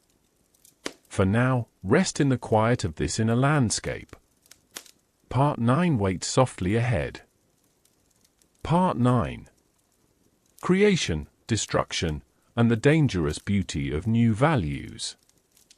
As we move gently onward, the inner landscape we explored begins to open again. Not outward into crowds or institutions, but into something more elemental. Fire. Ruins. Foundations. Nietzsche now stands at the threshold between what must be dismantled and what has not yet been built. This is one of the most misunderstood aspects of his thought. Nietzsche is often described as a destroyer. A figure who tears down morality, religion, and tradition with little regard for what remains. There is truth here, but only partial truth. Nietzsche does indeed destroy. But he destroys with purpose. And more importantly, he destroys in order to make room. He believed that cultures, like individuals, accumulate values that eventually outlive their usefulness. Ideas that once gave life structure become rigid. Moral systems that once protected vitality become mechanisms of control. Beliefs that once inspired courage begin to reward compliance. When this happens, Nietzsche argues, destruction is not nihilism. It is hygiene. This is a difficult idea to accept. Destruction feels violent, irreversible, dangerous. But Nietzsche believed that clinging to decaying values is more dangerous still. It creates a culture that looks stable on the surface but is hollow underneath. He often used architectural metaphors. Old temples cracking. Foundations eroding. Facades still standing while the interior collapses. To continue living inside such structures, he believed, was to risk spiritual suffocation. And yet, Nietzsche is acutely aware of the danger on the other side. To destroy without creating is to invite chaos. To tear down values without offering new ones is to open the door to nihilism, despair, and cynicism. Nietzsche feared this outcome deeply. He did not want a world where nothing mattered. He wanted a world where meaning was stronger because it was consciously forged. This is why creation is just as central to his thought as critique. But creation, Nietzsche insists, is rare. It requires more than intelligence, more than rebellion. It requires vision, discipline, and a willingness to bear responsibility for one's values without appealing to universal approval. Nietzsche believed that most people are not creators of values. And again, this is not an insult. It is an observation. Most people, he believed, live within value systems created by others. They preserve, interpret, or transmit those values. Societies depend on this stability. But when a culture enters a period of transition, when old values lose their authority, creators become necessary. Creators are not merely innovators. They are individuals who live in such a way that their values become embodied. Their lives demonstrate new possibilities of meaning. This is where Nietzsche's admiration for artists becomes clear. Artists, in his view, do not merely decorate life. They shape perception. They reorganize experience. They show what is possible by giving form to intuition. Through art, values are not argued. They are felt. Nietzsche wanted philosophy to recover something of this artistic power. Not to become fiction, but to speak to the whole person rather than only the rational mind. This is why his writing often feels poetic, rhythmic, even musical. He wanted ideas to move people, not just convince them.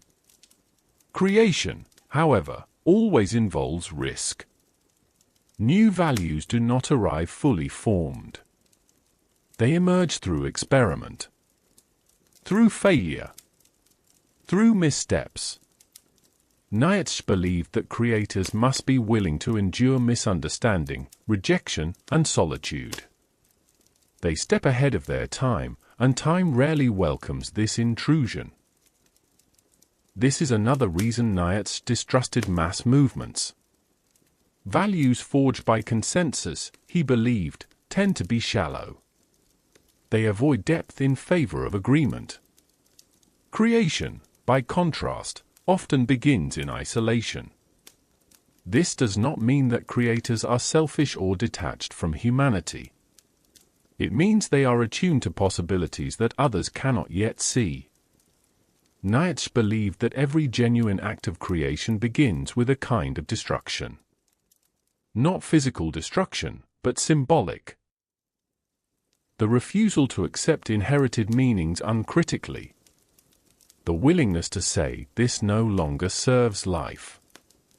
But this refusal must be paired with affirmation. To say no without ever saying yes is to become bitter. To tear down without building is to become resentful. Nietzsche was deeply suspicious of critics who only criticized. He saw in them a hidden attachment to what they opposed. True creators, he believed, are generous.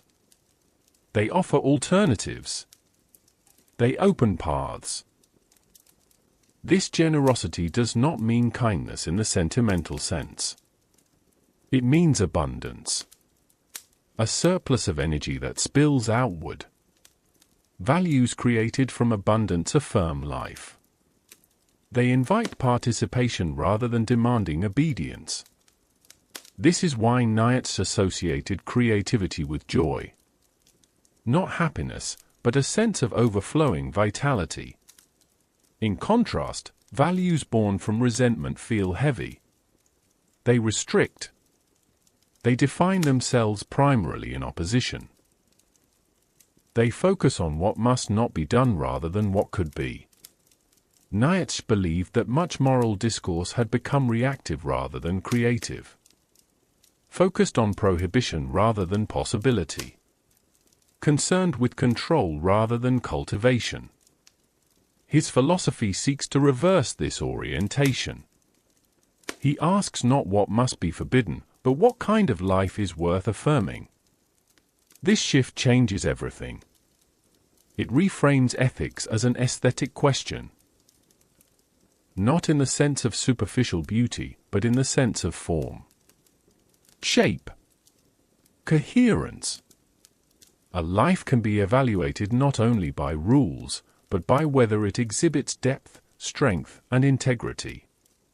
Nietzsche believed that lives, like works of art, could be more or less compelling, more or less integrated, more or less alive. This is a radical claim. It suggests that ethics cannot be reduced to formulas, that living well is a creative act, that responsibility extends beyond obedience to include authorship. And authorship is demanding. To author one's life is to accept that there is no final script, that revisions are ongoing, that mistakes are inevitable. Nietzsche did not believe that creators are free from error.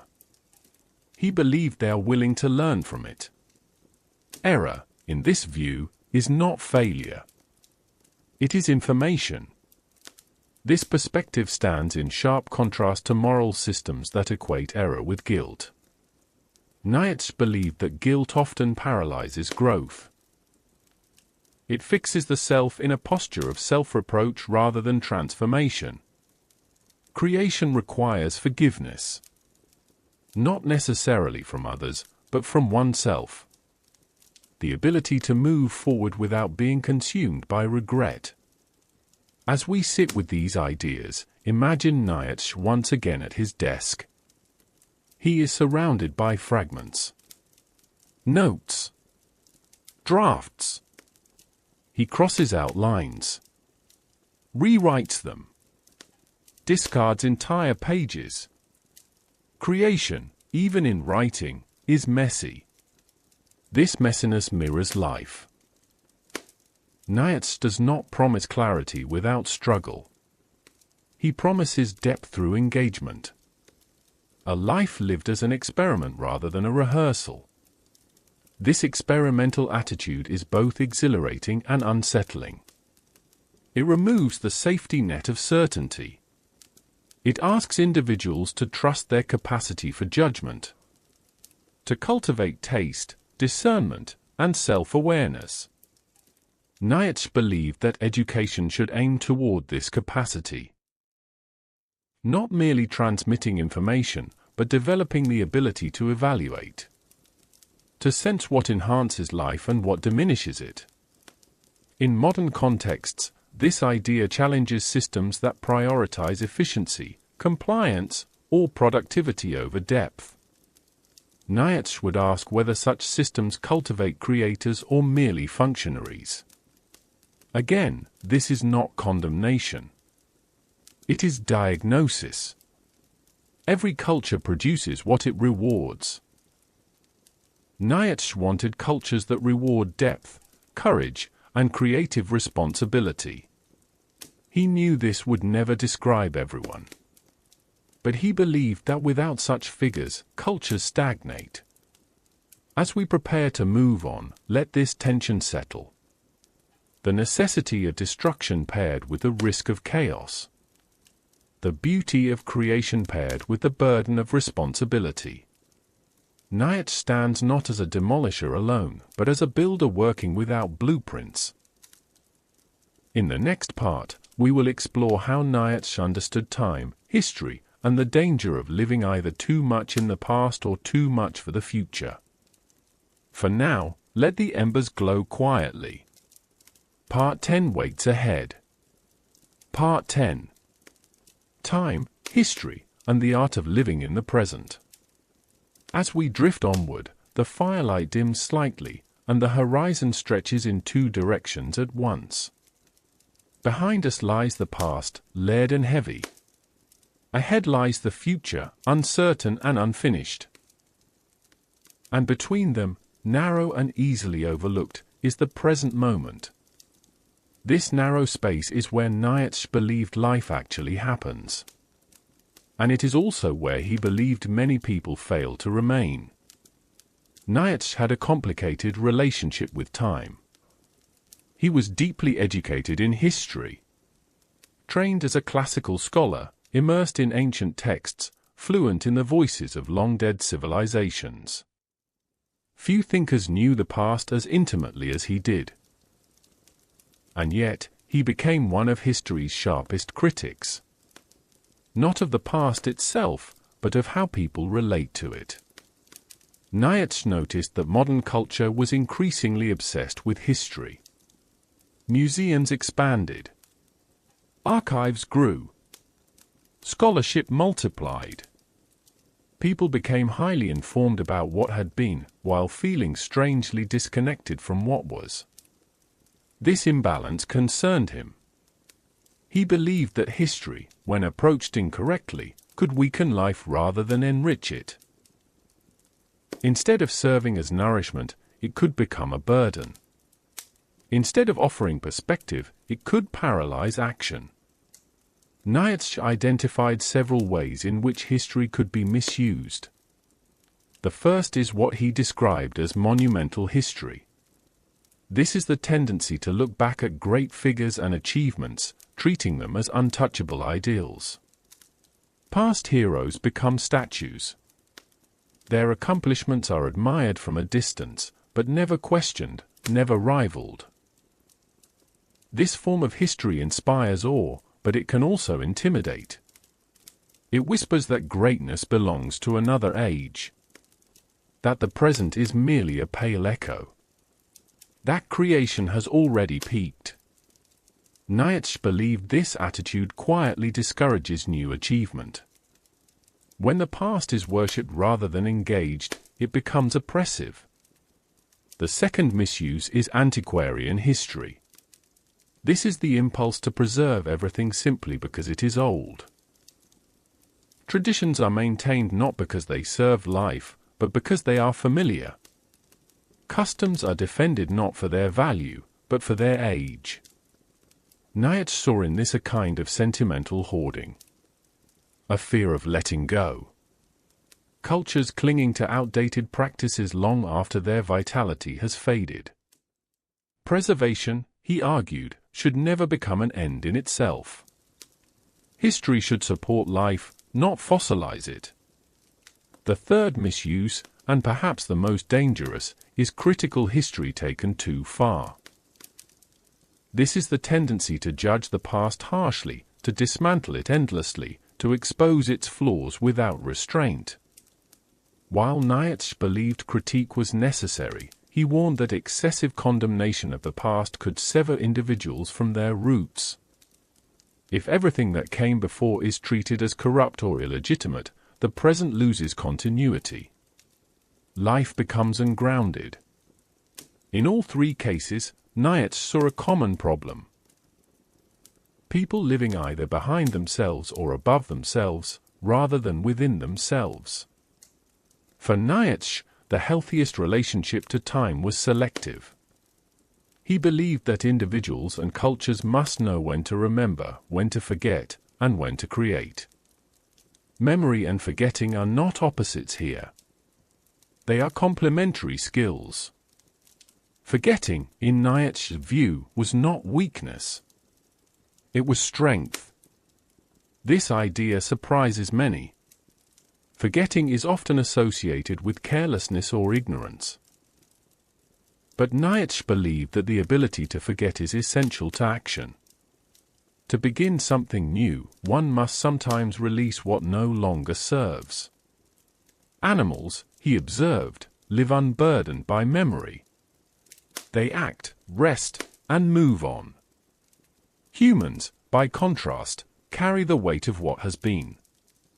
Regrets, grievances, expectations.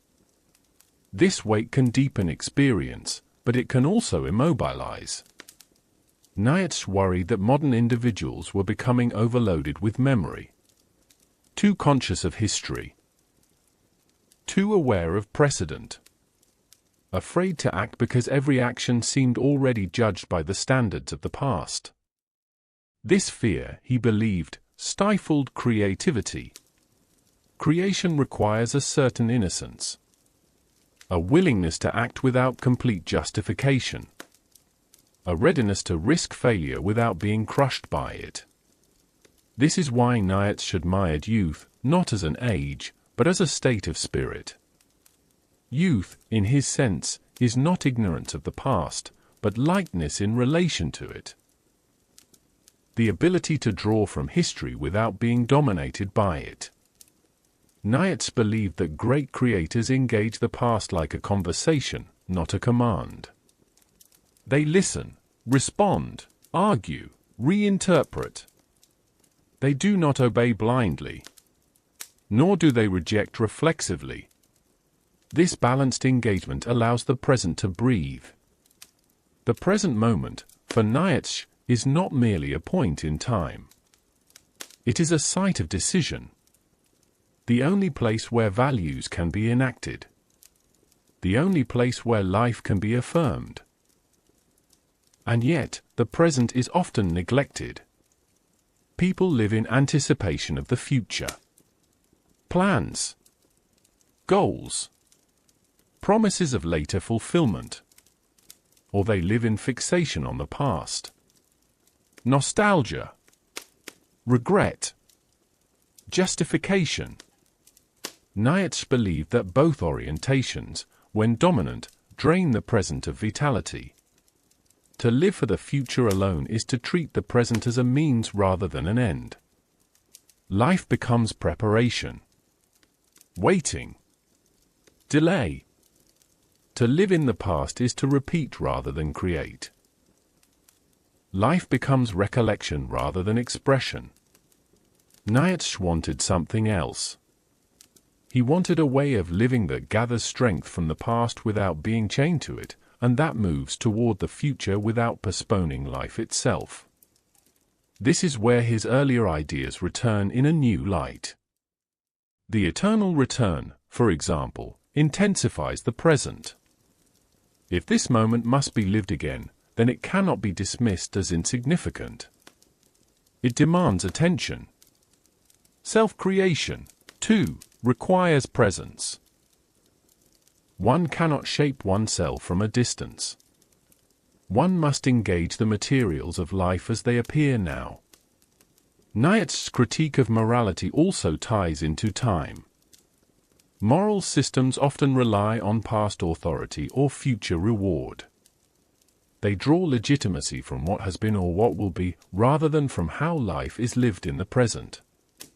Nietzsche believed this orientation weakens ethical responsibility.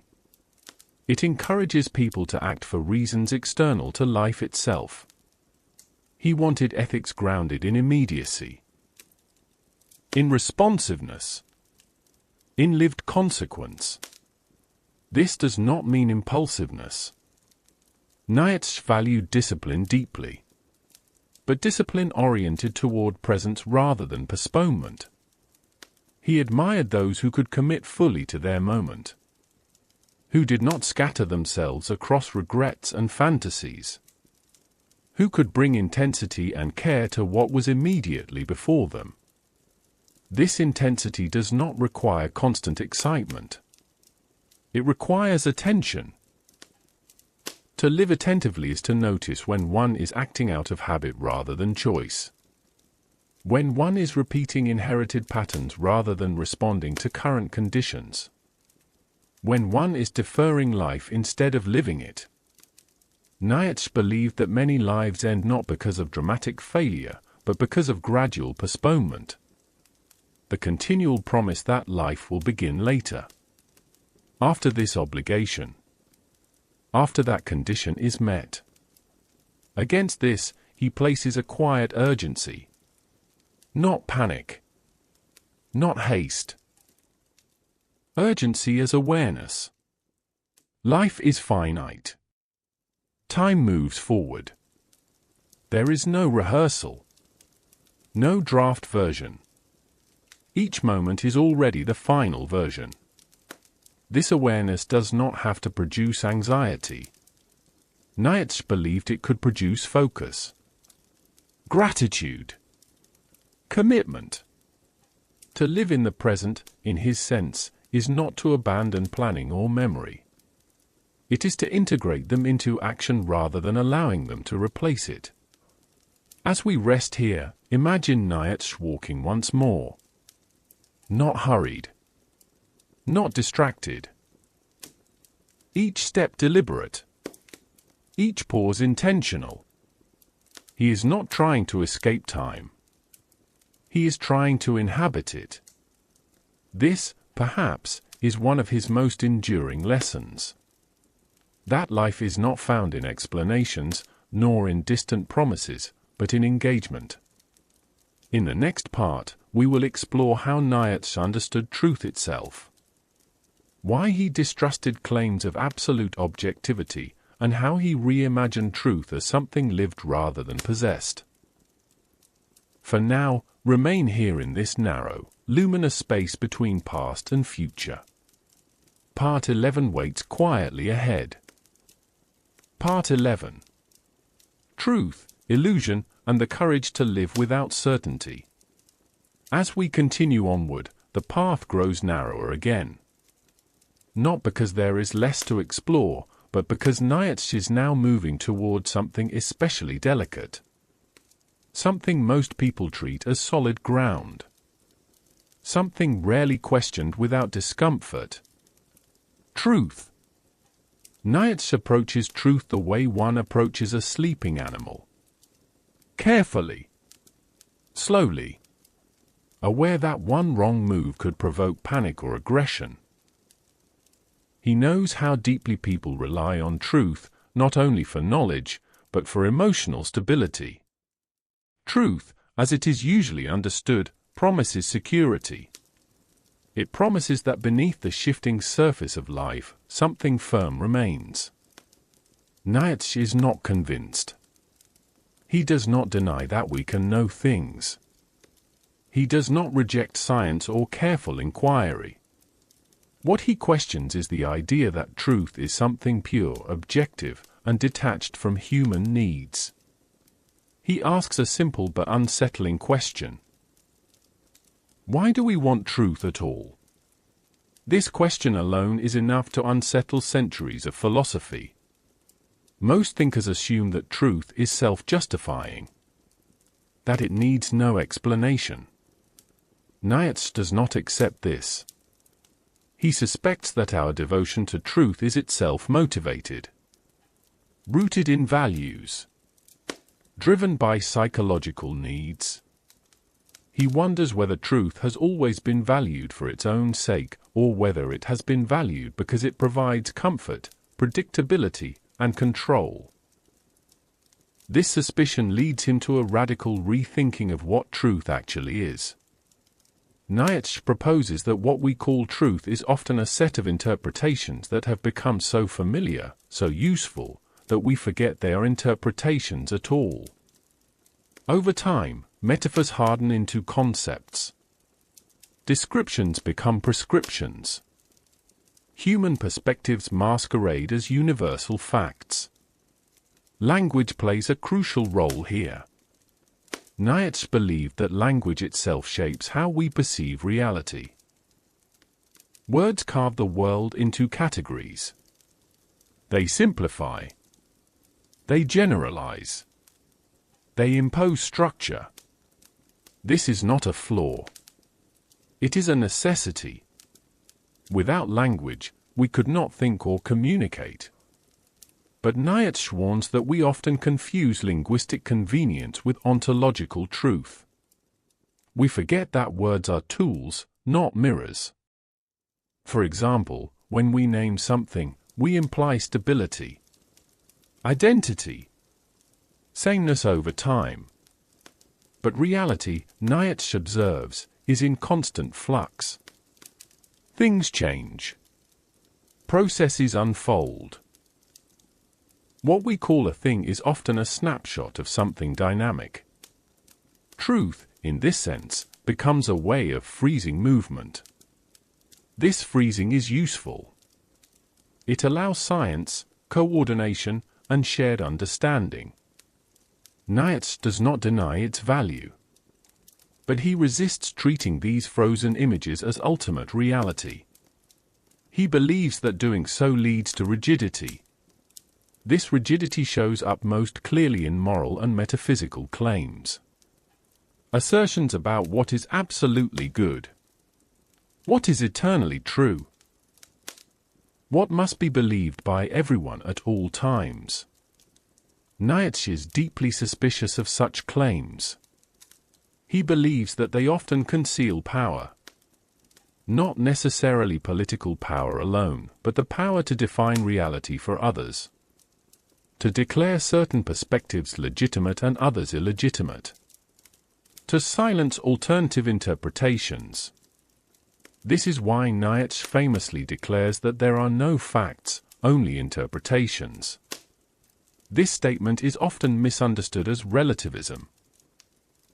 As if Nietzsche were saying that anything goes. That all beliefs are equally valid. This is not his position. Nietzsche does not believe that all interpretations are equal. He believes they can be evaluated, but not according to some detached standard of objectivity.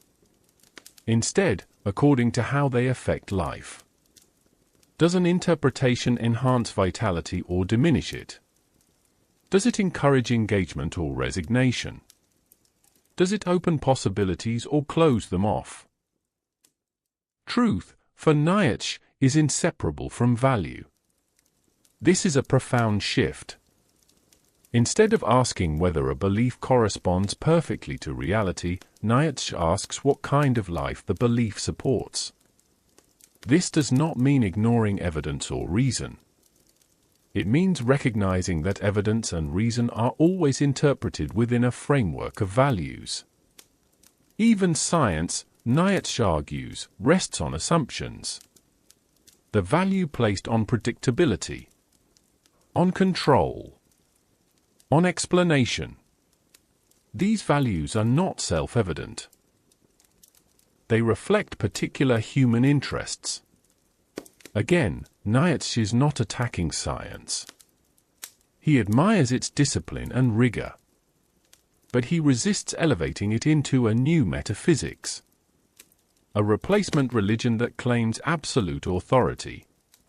He fears that doing so would simply replace one set of unquestioned truths with another. This fear ties back to his broader critique of certainty. Nietzsche believed that the desire for absolute truth often masks a fear of uncertainty. Life, he observes, is ambiguous, unpredictable, full of contradiction. Absolute truths promise relief from this ambiguity. They offer a sense of finality. But Nietzsche suspects that this relief comes at a cost. Certainty can dull curiosity. It can close inquiry. It can discourage exploration. When one believes one already possesses the truth, one stops listening. Nietzsche wanted a different posture toward knowledge. Not possession, but engagement.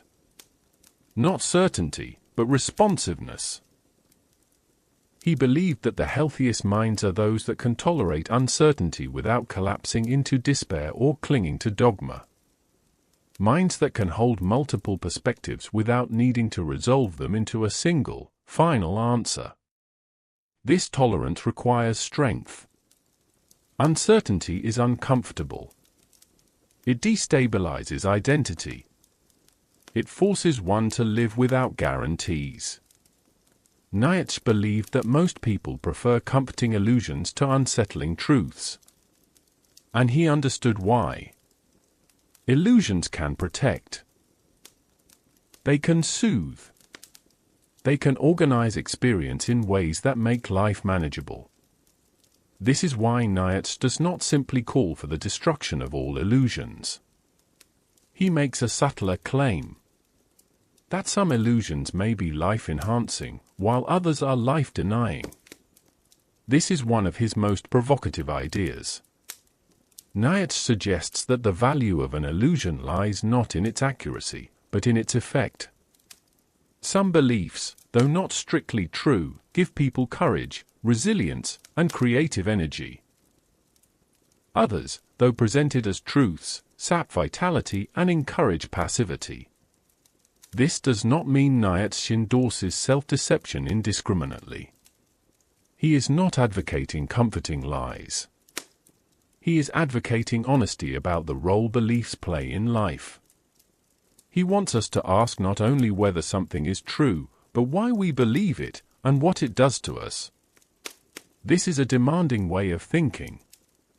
It removes the refuge of certainty without offering a simple replacement.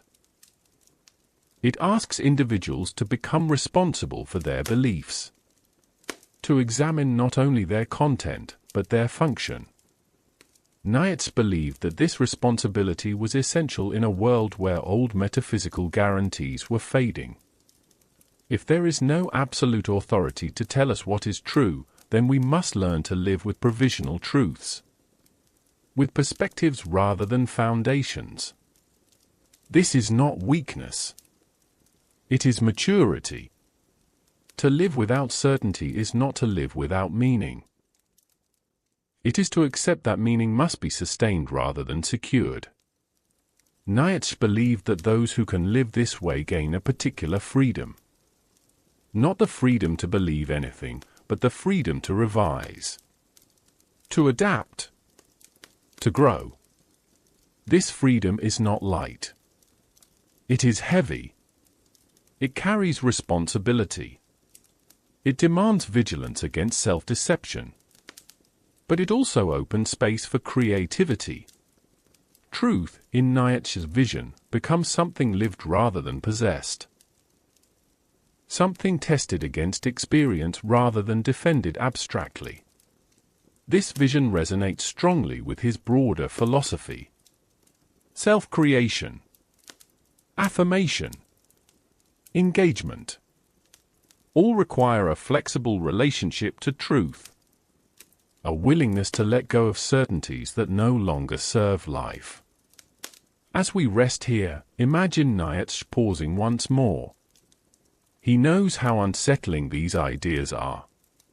He knows that many will accuse him of undermining truth itself.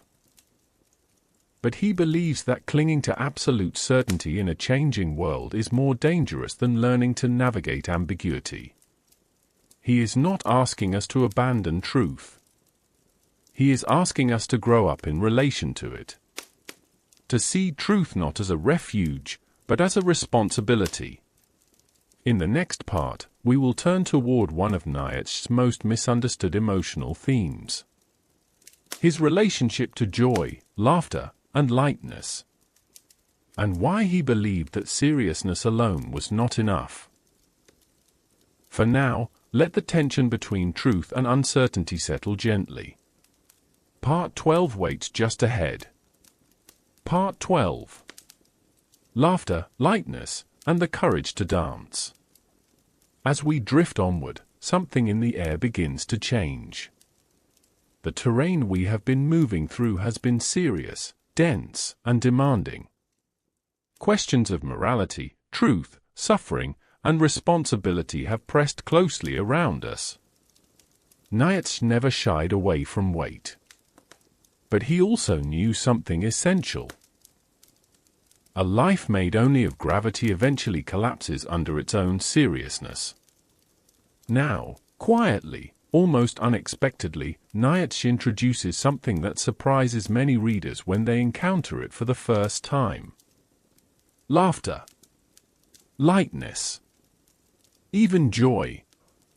This is when Nietzsche is most often misunderstood. He is remembered as a severe thinker, a destroyer, a prophet of crisis. And while all of that is partially true, it misses something vital. Nietzsche did not want a world weighed down by endless critique. He wanted a world capable of dancing. This is not metaphorical exaggeration. Nietzsche writes explicitly about dance, about rhythm, about movement, about the ability to affirm life with grace rather than grim endurance. To understand why this mattered so much to him, we need to return to the danger he feared most: nihilism.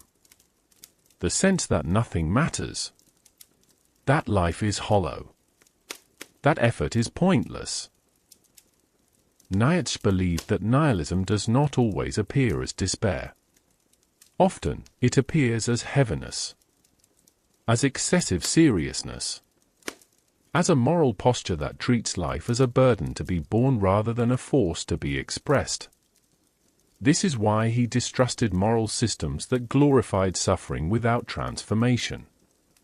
They taught people to endure, but not to rejoice, to submit, but not to celebrate, to survive, but not to flourish. Nietzsche wanted something more vibrant. He believed that a philosophy that could not laugh at itself was already in danger of becoming dogma. Rigidity, in his view, was a sign of weakness. Strength, by contrast, could afford play. This is a subtle but profound idea. Those who are truly secure in their values do not need constant solemnity. They can afford irony, distance, humor. Laughter becomes a sign of resilience rather than frivolity. Nietzsche often contrasted two kinds of seriousness. The seriousness of resentment, which is heavy, humorless, and rigid, and the seriousness of joy, which is light, flexible, and creative. The first clings. The second moves. This distinction runs through his writing like a quiet undercurrent. Even in his sharpest critiques, there is often wit, wordplay, sudden turns of phrase that destabilize the reader's footing. Nietzsche wants to keep thought mobile, to prevent it from hardening. This is why he wrote in aphorisms, why he used metaphor, why he adopted different voices and tones. He was deliberately resisting the kind of philosophy that becomes immovable. For Nietzsche, thinking itself should be alive. Laughter, in this sense, is not distraction. It is discernment. It reveals when an idea has become too rigid, too self-important. It punctures false absolutes. Nietzsche believed that many moral crusades lacked humor because they lacked self-awareness. They could not tolerate being questioned. They could not endure irony. They mistook intensity for depth. By contrast, Nietzsche admired spirits who could take ideas seriously without taking themselves too seriously. This likeness connects directly to his idea of affirmation. To affirm life is not merely to accept it grimly. It is to embrace its contradictions, its absurdities, its unpredictability. Laughter arises when one recognizes that life does not owe us coherence, and yet remains worth engaging. Nietzsche believed that tragedy and comedy are not opposites. They are companions. The Greeks he admired understood this. They knew that suffering and joy were woven together. That laughter did not negate tragedy, but completed it. Modern culture, Nietzsche believed, often tried to eliminate tragedy through moralization or distraction. But tragedy, denied, returns in distorted forms. Cynicism, nihilism, bitterness. Nietzsche preferred tragedy faced openly, and once faced, danced with. This is where his philosophy becomes unexpectedly tender. He did not want people crushed by responsibility. He wanted them strengthened by it. And strength, he believed, includes the capacity to laugh. Laughter loosens the grip of resentment. It breaks the cycle of fixation. It allows one to step back and regain perspective. To say, yes, this is difficult, but it is not the whole story. This perspective is especially important in relation to the self. Nietzsche believed that many people suffer because they take their own suffering too personally. They identify completely with their pain. They narrate their lives as tragedies without intermission. Laughter introduces distance. Not dismissal. Distance. It allows one to see one's struggles as part of a larger pattern. To recognize that error, embarrassment, and failure are not final verdicts, but episodes. This does not trivialize pain. It contextualizes it. Nietzsche himself suffered deeply. His laughter was not ignorance of suffering. It was defiance of its tyranny. He believed that to be crushed by seriousness was to surrender to nihilism in a disguised form. To live without laughter was to live without elasticity. Elasticity mattered to Nietzsche. He admired thinkers and artists who could stretch, bend, and recover. Who could endure tension without snapping? Who could hold contradictions without demanding immediate resolution? Laughter is one sign of this elasticity. It reveals a psyche that is not brittle. This is also why Nietzsche valued play. Play, for him, was not childishness. It was freedom from compulsion.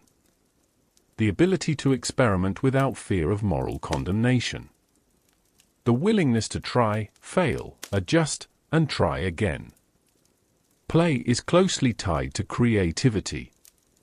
It allows new forms to emerge. It resists the paralysis of perfectionism. Nietzsche saw in play a model for how values themselves might be approached. Not as sacred commandments carved in stone, but as evolving creations subject to revision. This attitude does not weaken values. It strengthens them.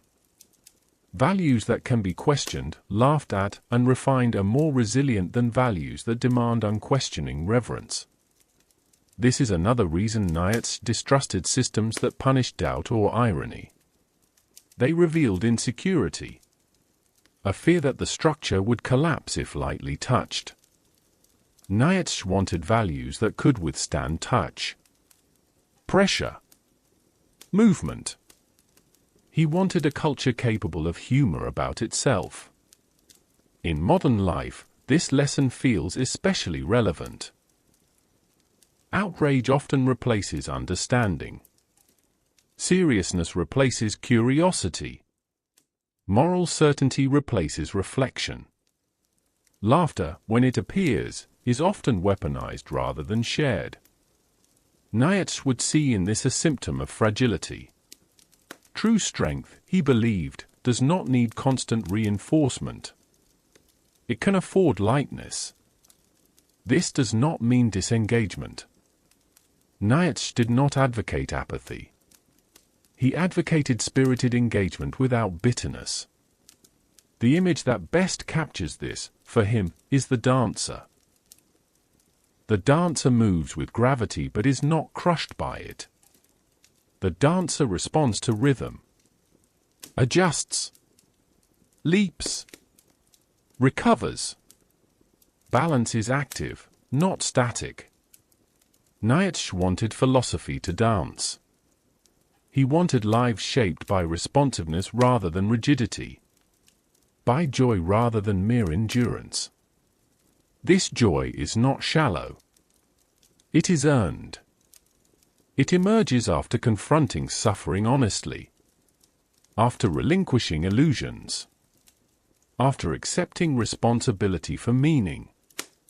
Joy, in Nietzsche's sense, is the reward of affirmation. Not the happiness promised by comfort, but the vitality earned through engagement. As we pause here, let this lightness settle gently. There is no demand to laugh now. No expectation of cheerfulness. Simply the recognition that seriousness alone is not wisdom. Nietzsche invites us to ask whether our way of living allows room for play, for irony, for movement. Whether we can carry weight without becoming heavy. In the next part, we will turn toward one of Nietzsche's most complex and controversial themes. Power. Not as domination, but as energy. As striving. As the force that moves life itself. For now, rest in this lighter air. Part 13 waits just ahead. Part 13. Power as energy, striving, and the pulse beneath life.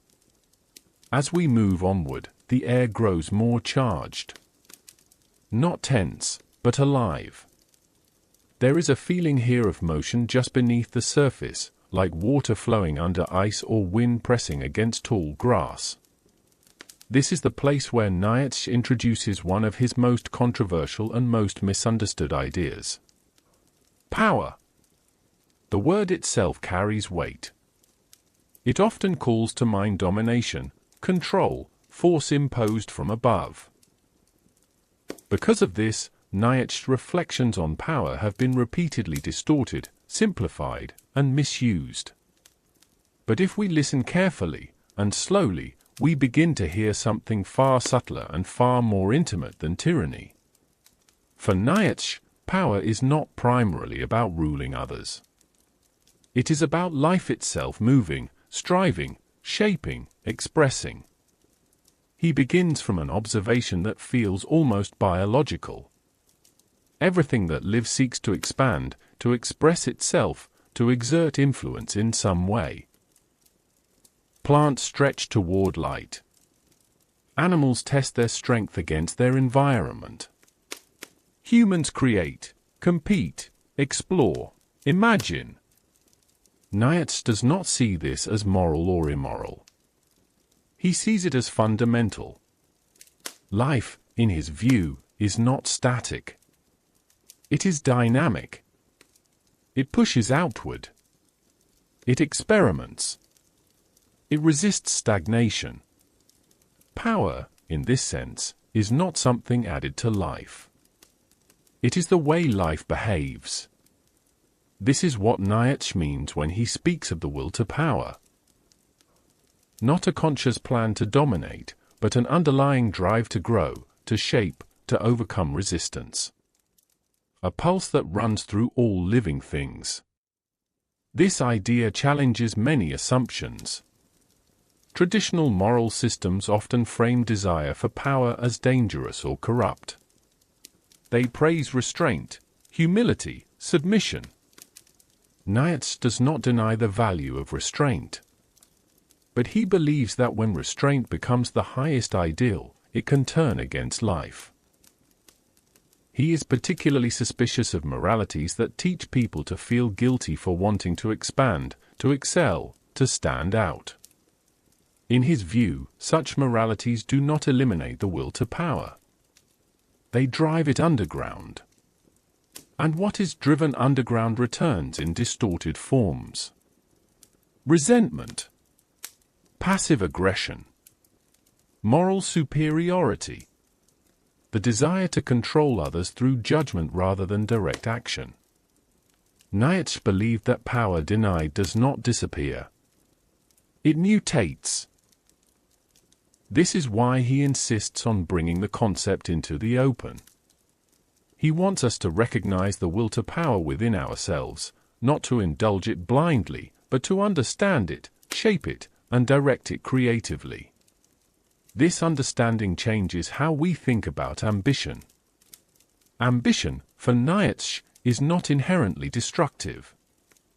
It becomes destructive when it lacks form, when it is reactive rather than creative, when it seeks validation rather than expression. A person driven by resentment seeks power by diminishing others. A person driven by creative strength seeks power by becoming more. This distinction is crucial. Nietzsche admired individuals who pursued mastery in their chosen domain, not because they crushed competitors, but because they devoted themselves fully to a task. Artists refining their craft. Thinkers sharpening their ideas. Athletes disciplining their bodies.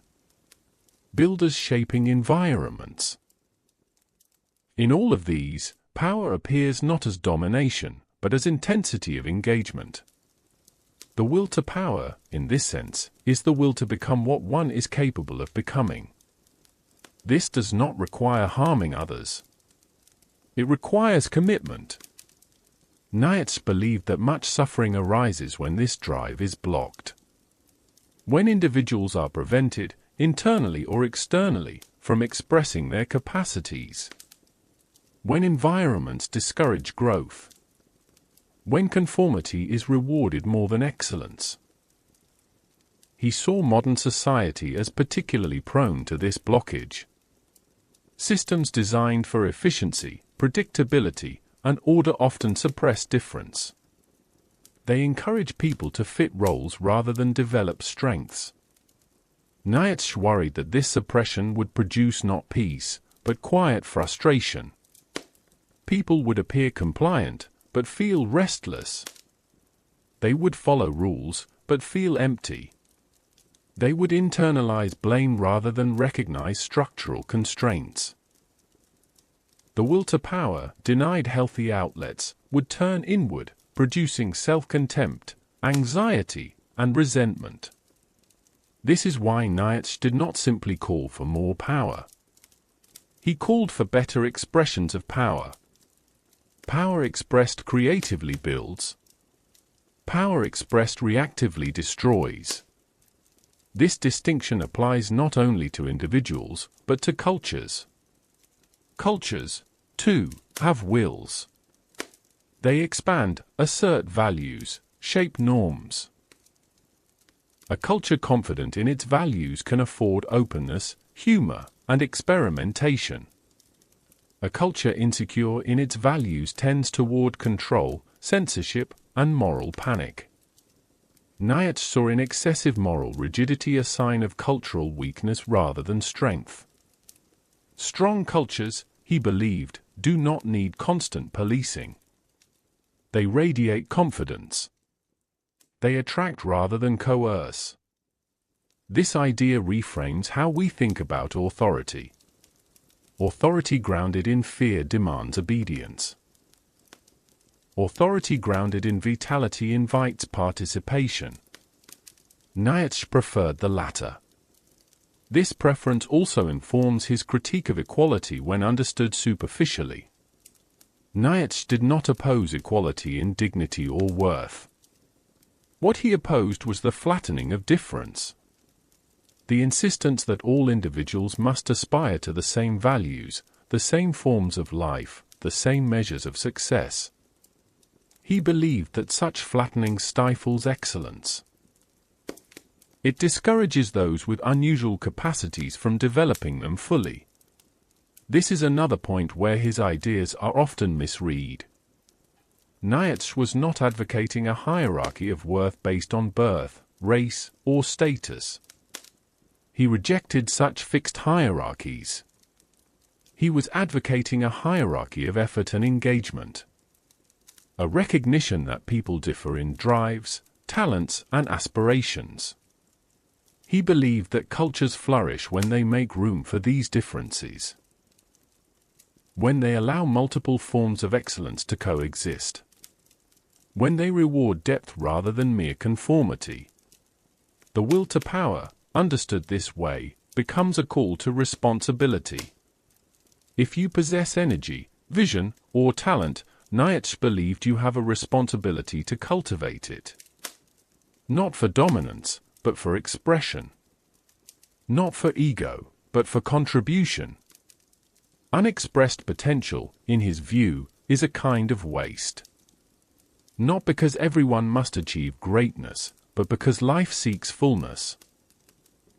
This fullness does not look the same for everyone. For some, it appears as creativity. For others, as care. For others, as mastery of craft. Nietzsche did not prescribe a single path. He prescribed attentiveness to one's own drives. What pulls you forward? What resists stagnation? What gives a sense of expansion rather than depletion? These questions are not about morality in the traditional sense. They are about vitality. Nietzsche believed that ethics divorced from vitality become lifeless. Rules without energy become burdens. Values without engagement become empty. By grounding ethics in the will to power, he sought to reconnect values with life as it is lived. This does not remove conflict. Power encounters power. Drives clash. Not all expressions can coexist peacefully. Nietzsche was realistic about this. He did not imagine a world without struggle. He believed struggle was intrinsic to life. The question is not whether struggle exists. The question is whether struggle produces growth or decay. When power encounters resistance, something happens. Either it sharpens, adapts, evolves, or it hardens, becomes brittle, and breaks. Nietzsche admired the former response. This admiration returns us to his emphasis on self-overcoming. The most important arena of power, for Nietzsche, is not social hierarchy, but the self. The capacity to shape one's impulses, to refine one's energies, to turn raw desire into disciplined action. Self-overcoming is power turned inward creatively. It is not repression. It is transformation. This transformation requires honesty about one's drives. Denying the will to power does not make one virtuous. It makes one blind. Nietzsche wanted people to see clearly what moved them. Only then could they choose how to live. As we pause here, imagine Nietzsche once more, frail in body, but intense in mind. He is not preaching dominance. He is trying to articulate the force that carried him through illness, isolation, and misunderstanding. The force that compelled him to write when no one listened. The force that refused stagnation. For him, this force was life itself, insisting on expression. In the next part, we will turn toward how Nietzsche understood love, friendship, and human connection. How his philosophy of strength intersects with intimacy, care, and vulnerability. For now, let this sense of movement settle quietly. Part 14 waits just ahead. Part 14. Love, friendship, and the risk of truly seeing another. As we move onward, the terrain softens again. The charged air of striving and power gives way to something quieter, more fragile. Nietzsche now turns toward a subject that sits uneasily beside his reputation for hardness. Human connection. Love. Friendship. These are not themes people often associate with Nietzsche, and yet they run through his work like a quiet undercurrent. He does not write about them sentimentally. He does not idealize them. But he takes them seriously, perhaps more seriously than many thinkers who praise them openly. Nietzsche believed that relationships reveal who we are more quickly than solitude ever could. In connection with others, our values are tested. Our self-images are strained. Our hidden motives surface. For this reason, he approached love and friendship not as refuges from life's difficulty, but as intensifiers of it. To love, in Nietzsche's sense, is to risk being seen. And being seen is dangerous. Nietzsche distrusted forms of love that promise safety without truth. He was skeptical of relationships built on mutual reassurance, where partners collude to protect each other from discomfort. Such bonds, he believed, may feel warm, but they often stunt growth. He did not deny the human need for comfort. He simply believed that when comfort becomes the primary goal of intimacy, something essential is lost. Nietzsche wanted relationships that sharpen rather than dull. This is especially clear in how he understood friendship. For Nietzsche, a true friend is not someone who always agrees with you, not someone who merely validates your feelings. A true friend, in his view, is someone who sees your potential and refuses to let you settle for less. This does not mean cruelty or constant criticism. It means honesty paired with respect. A willingness to challenge, to question, to provoke reflection. Nietzsche famously wrote that in one's friend, one should have one's best enemy. This phrase is often misunderstood. He did not mean hostility. He meant opposition that arises from care rather than resentment. A friend who resists you not to dominate, but to help you grow. Such friendships are rare. They require strength on both sides. The strength to speak honestly without becoming cruel. And the strength to hear criticism without collapsing or retaliating. Nietzsche believed that many relationships fail because they cannot tolerate this tension. People want affirmation without challenge. Agreement without risk. Harmony without depth. But depth, he believed, requires friction. This friction does not destroy friendship. It defines it. Nietzsche's own life offers a complicated backdrop to these ideas. He experienced intense but often brief friendships. Connections marked by admiration, intellectual excitement, and eventual rupture. He longed for understanding, yet struggled to maintain closeness over time. Some of this was circumstance. His illness isolated him. His itinerant life made continuity difficult. But some of it was temperament. Nietzsche demanded depth and honesty that many could not sustain.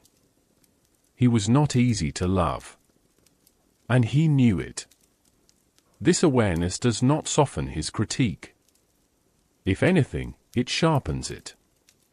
Nietzsche does not pretend that meaningful relationships are easy or universally accessible. He believed that intimacy, like creation, has costs. Love, too, he believed, is often misunderstood. Nietzsche distrusted romantic ideals that portray love as fusion. The idea that two people become one. That individuality dissolves into unity. He saw in this ideal a hidden danger. Fusion erases difference. And difference, for Nietzsche, is essential to vitality. He believed that love should preserve distance even as it invites closeness. That desire thrives on tension. That admiration requires space. When partners collapse into each other, they risk losing the very qualities that drew them together. Nietzsche valued love that recognizes the other as an independent center of striving. Not an extension of oneself. Not a mirror. But another force, with its own direction. This kind of love is demanding. It requires relinquishing control. Accepting that the other will change. That they may move in directions that unsettle you.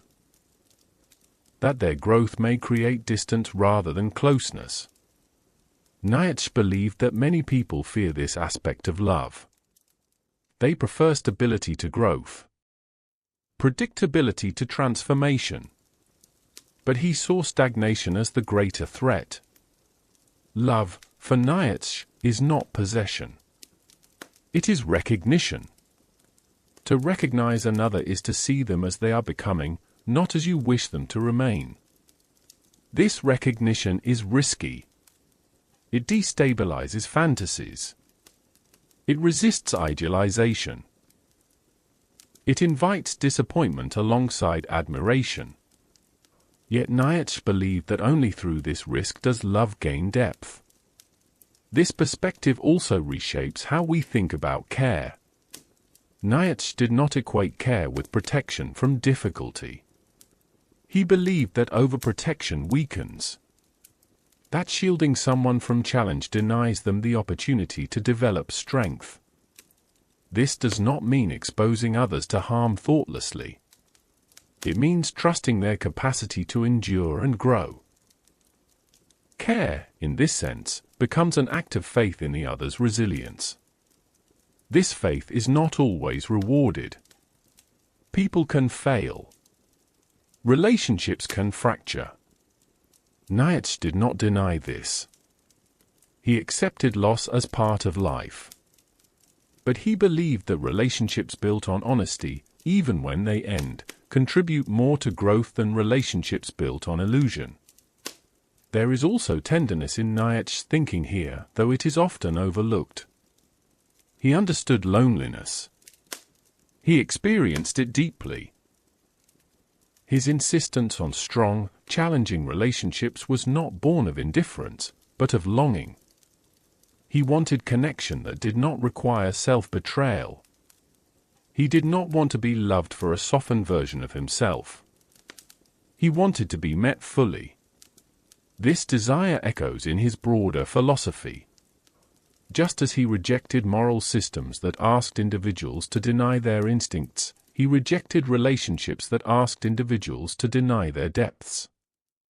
Authenticity mattered to him even when it was costly.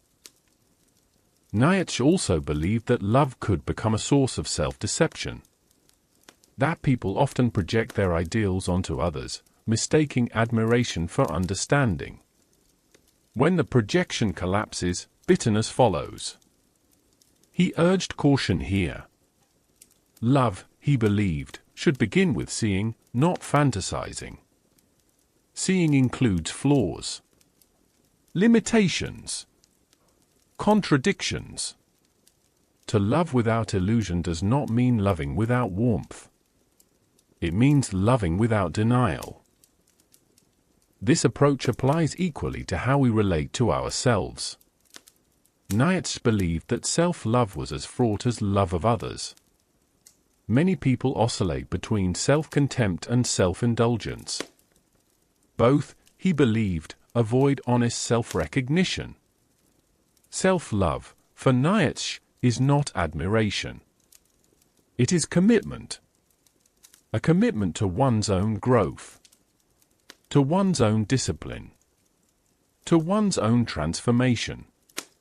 This commitment may involve disappointment, frustration, even harsh self-assessment. But it is guided by care rather than resentment. To care for oneself is to take one's potential seriously. This seriousness returns us to friendship and love. Nietzsche believed that the deepest relationships are those in which both partners take each other's becoming seriously. Not merely their comfort. Not merely their happiness in the narrow sense. Such relationships are rare. They are not always pleasant. But they are alive. As we sit with these ideas, imagine Nietzsche reflecting on his own connections. The letters written. The silences that followed. The misunderstandings that never healed. He did not romanticize these experiences. But neither did he dismiss them. They were part of his life's texture. Part of what shaped his thinking. Nietzsche did not offer a manual for love or friendship. He offered a lens.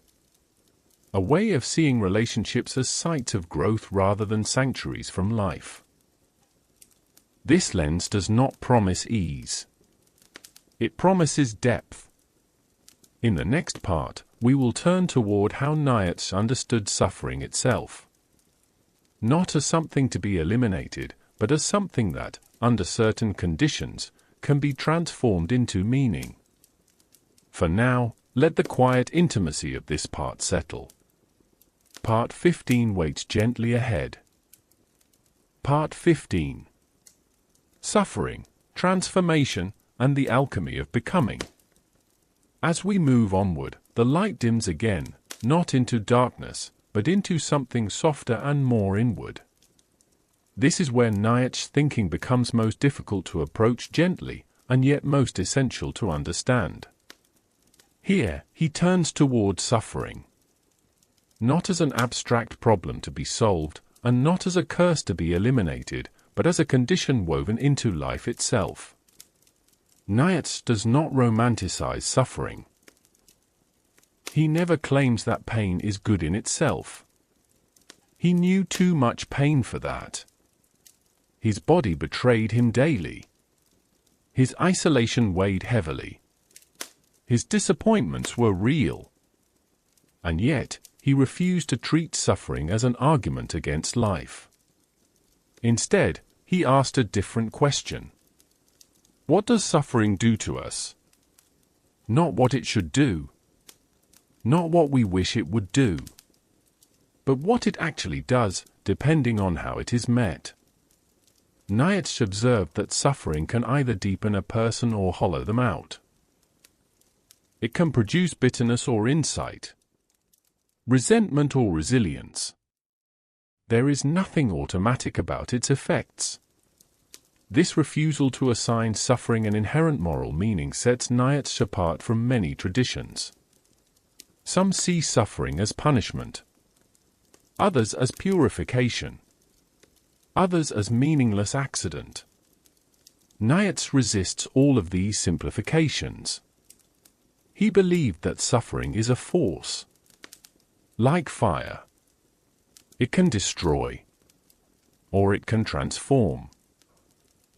The difference lies not in the suffering itself, but in the structure of the person who endures it. This is where Nietzsche's thinking becomes demanding. He does not offer consolation in the form of cosmic justice or future compensation. He does not promise that suffering will be redeemed elsewhere. He does not guarantee that it will make anyone better. He simply insists that suffering reveals.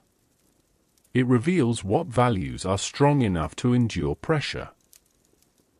It reveals whether a person's identity is flexible or brittle.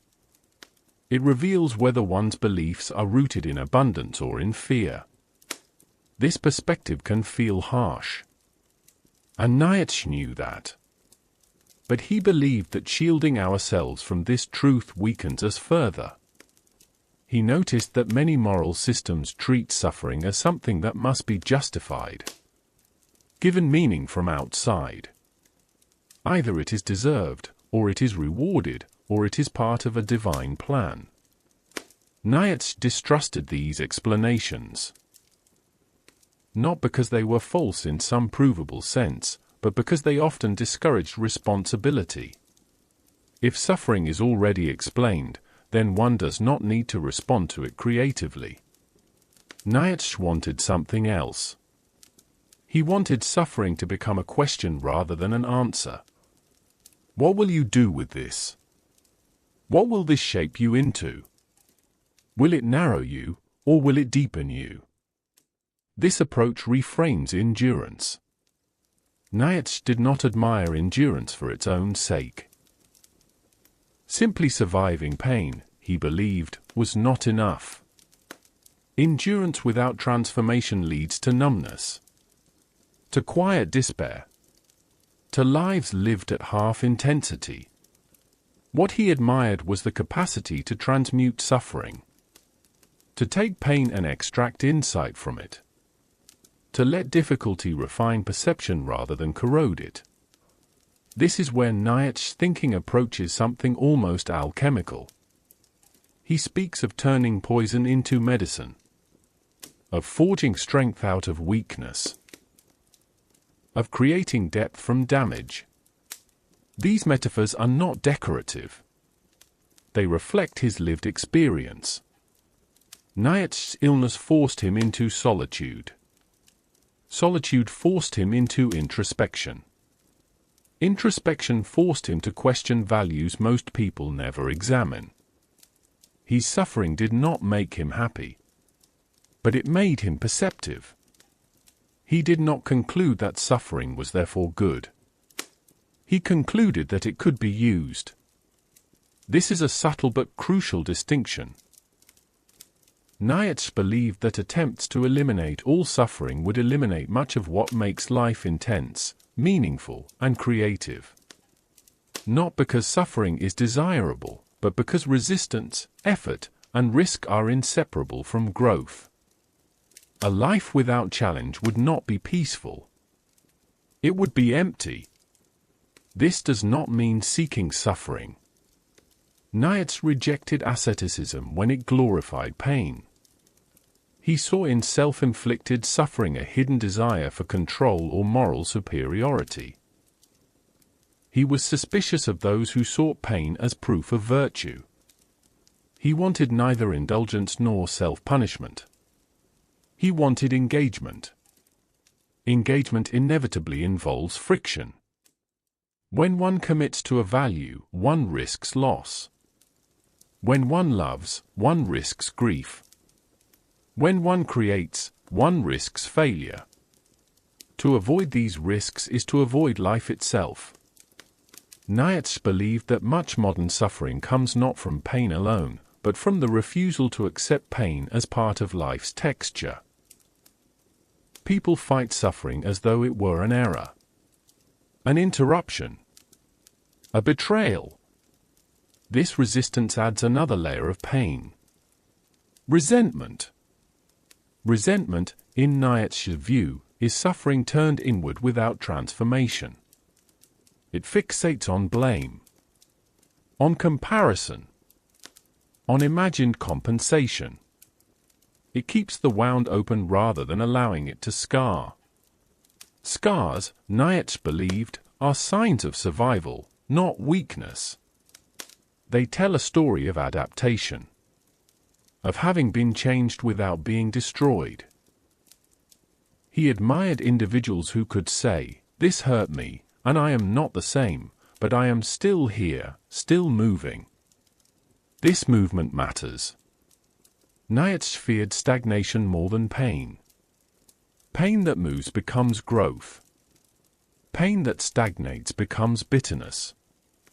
This is why he placed such emphasis on perspective.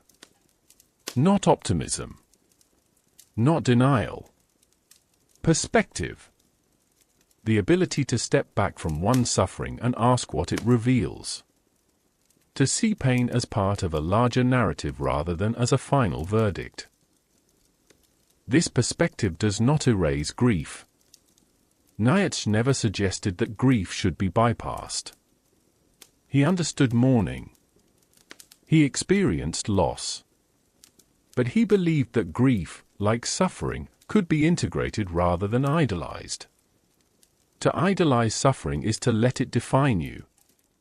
To integrate suffering is to let it inform you. This integration requires time.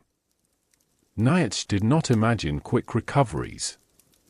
He believed that deep transformation unfolds slowly, often imperceptibly. He compared this process to cultivation. Seeds pushed into dark soil. Pressure applied gradually. Growth occurring underground before any visible sign appears. This metaphor reflects his patience. Despite his urgency in writing, Nietzsche believed that becoming takes time. That wounds cannot be rushed into wisdom. That insight ripens only when the psyche is ready to receive it. This patience is often overlooked in interpretations of Nietzsche that emphasize only his intensity. But patience runs through his work.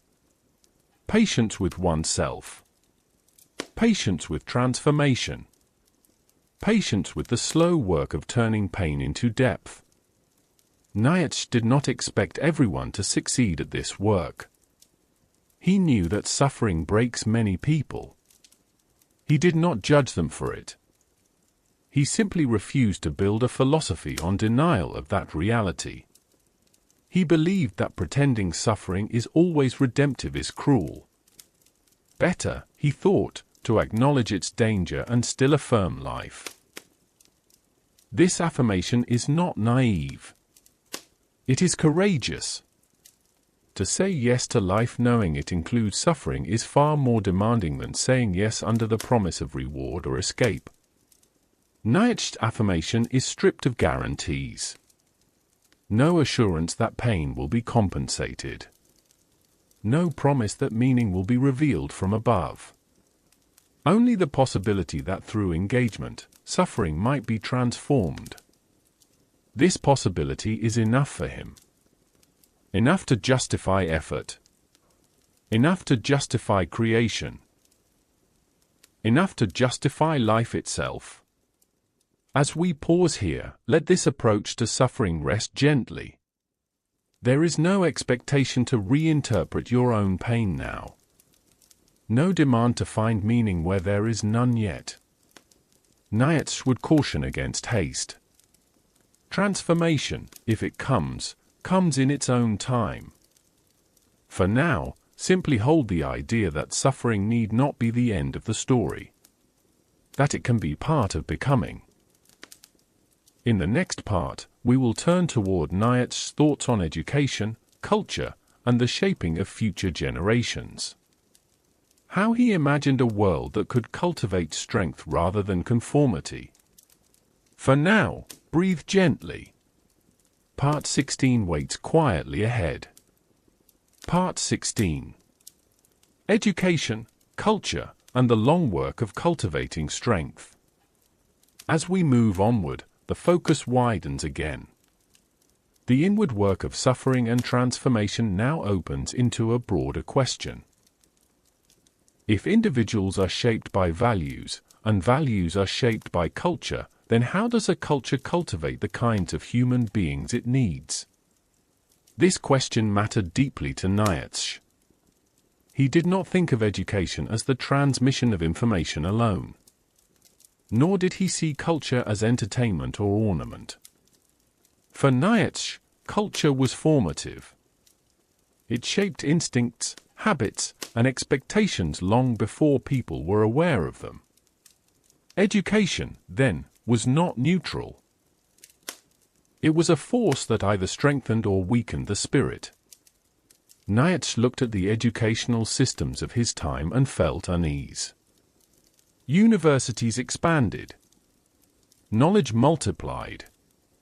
Specialization increased.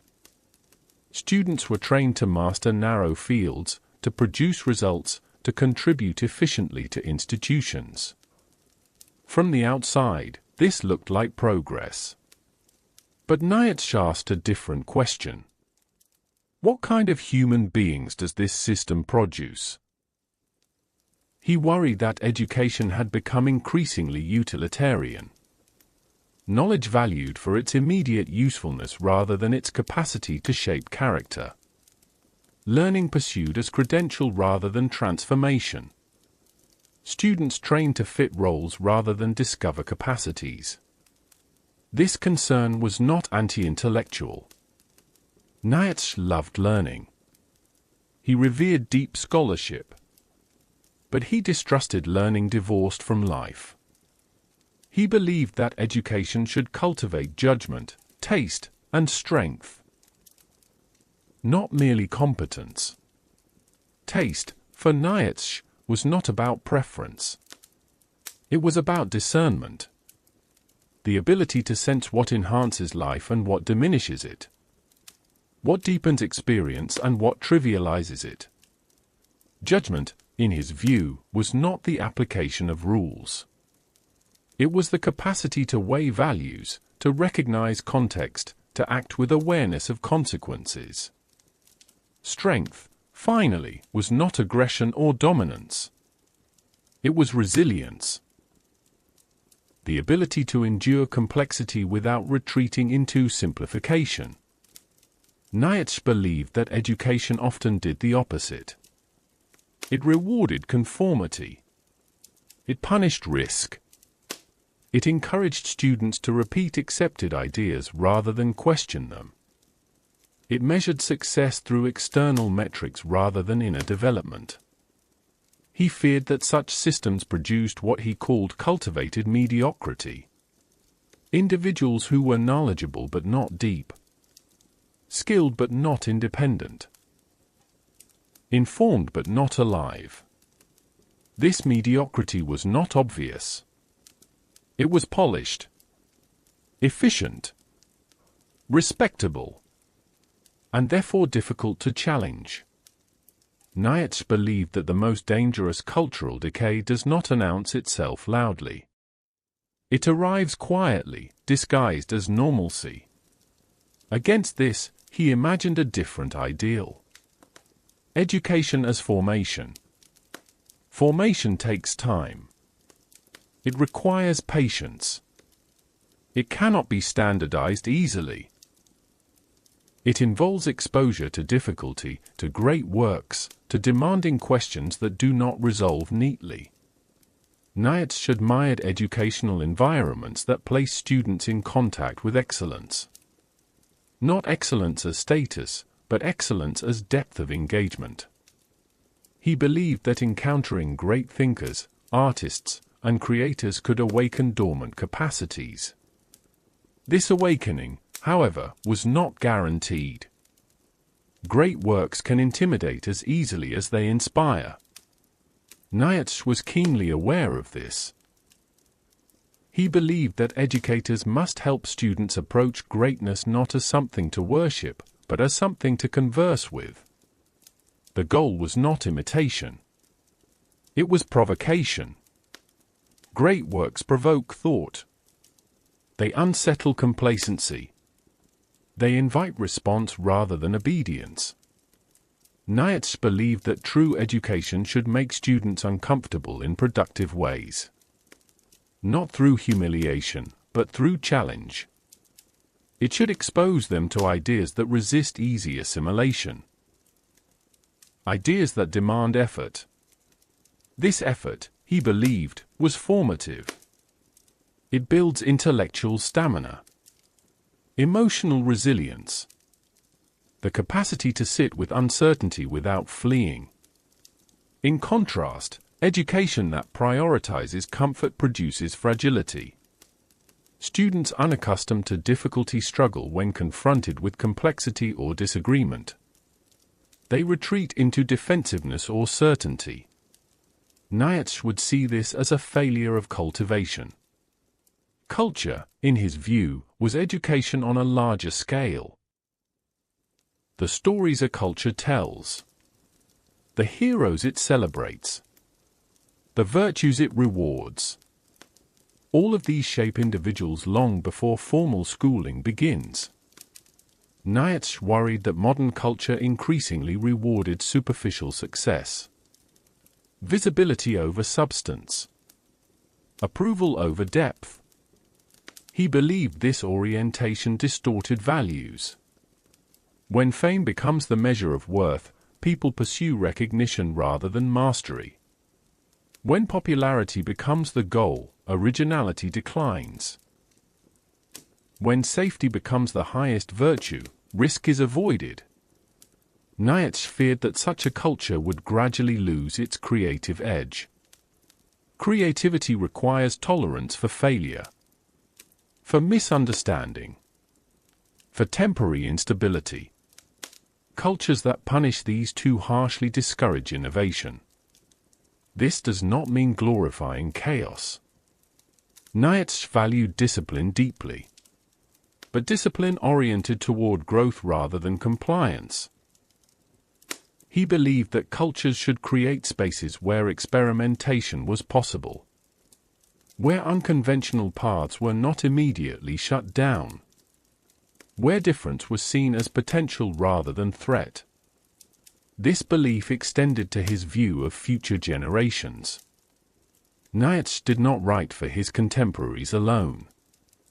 He often imagined readers yet to come. Individuals who might find his ideas resonant in different circumstances. He was acutely aware that his time might not be ready for what he was saying. This awareness shaped his sense of cultural responsibility. He believed that cultures must think long-term, not only in terms of infrastructure or economics, but in terms of character. What kinds of human beings will this culture produce in 50 years? In 100? This long view is rare. It resists immediate gratification. It demands restraint. Nietzsche believed that short-term thinking was one of modernity's greatest weaknesses. He worried that cultures obsessed with efficiency and productivity would sacrifice depth, that they would produce generations skilled at functioning within systems, but disconnected from meaning. Education, in his view, should resist this trend. It should slow things down, not to impede progress, but to deepen it. Slowness allows for reflection, for digestion, for integration. Nietzsche often emphasized the importance of reading slowly, thinking slowly, allowing ideas to take root rather than skimming the surface. This emphasis feels especially relevant in fast-moving cultures. Nietzsche would likely see speed itself as a value that deserves scrutiny. What is gained? What is lost? He did not oppose advancement. He opposed unexamined acceleration. The goal of education, for Nietzsche, was not happiness in the narrow sense. It was vitality. A sense of being alive, engaged, capable of responding creatively to life's demands. This vitality cannot be injected. It must be cultivated. Cultivation is uneven. It does not produce identical results. Nietzsche accepted this.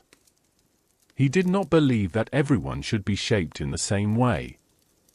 Uniformity, in his view, was a sign of cultural weakness. Strong cultures produce variety, different forms of excellence, different modes of life, different expressions of value. Education should make this variety possible. Nietzsche was critical of moral education that focused solely on obedience, teaching children what to think rather than how to think, rewarding compliance rather than curiosity. He believed that moral development should involve exposure to conflict, to competing values, to difficult choices without clear answers. Only through such exposure, he believed, could individuals develop judgment. Judgment cannot be memorized. It must be practiced.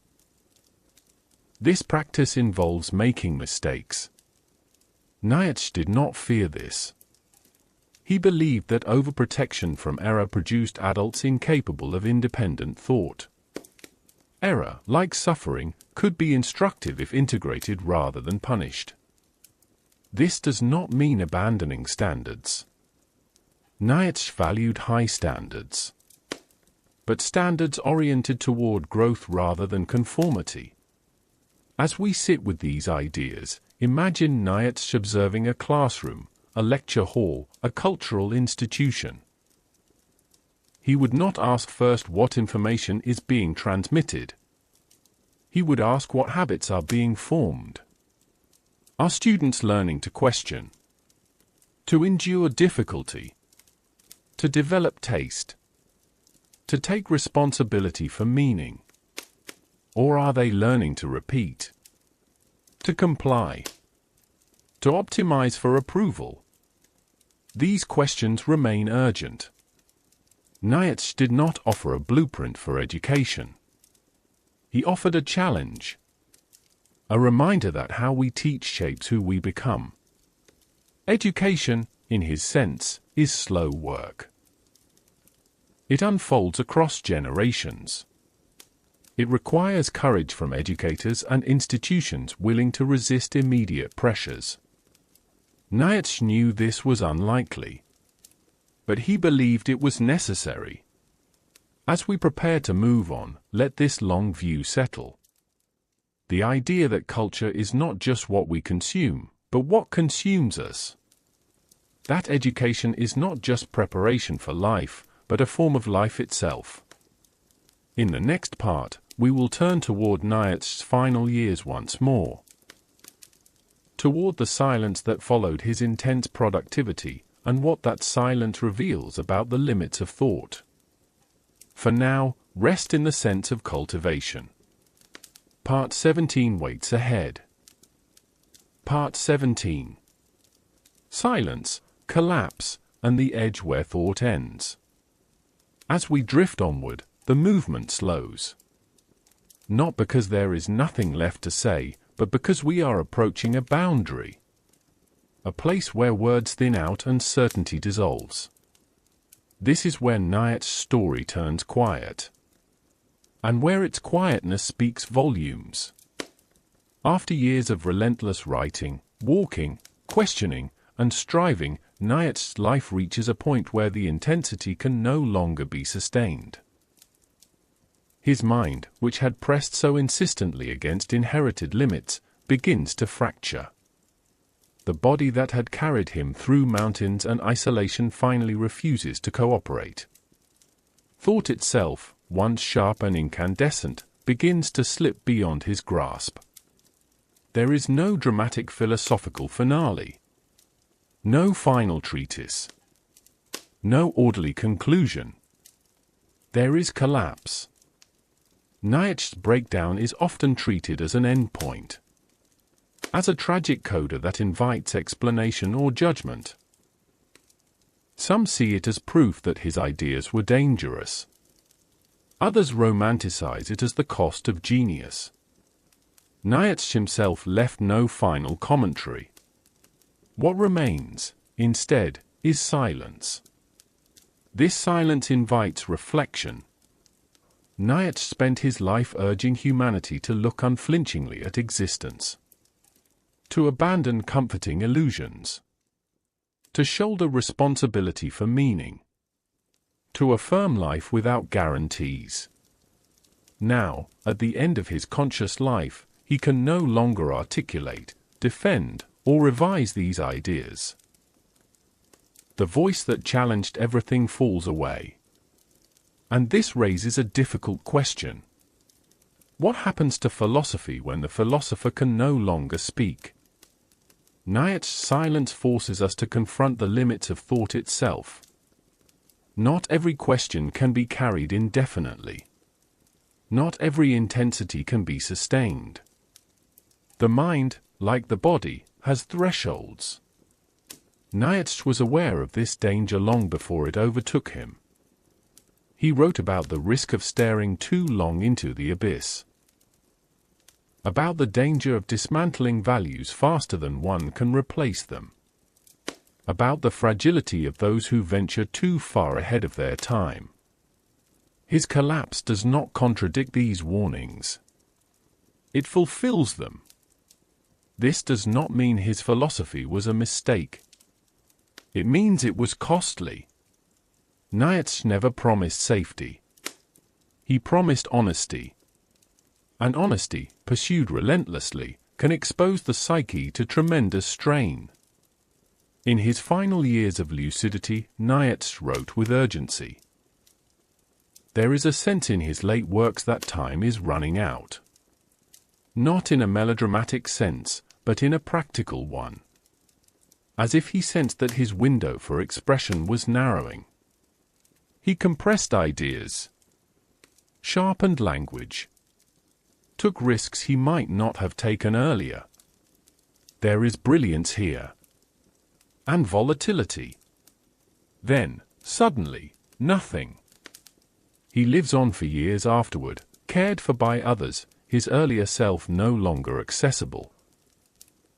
The man who had demanded self-mastery and clarity becomes dependent and silent. This reversal is uncomfortable. It resists tidy interpretation. Some might be tempted to see irony here. The philosopher of strength rendered powerless. The advocate of self overtaken by forces he could not master.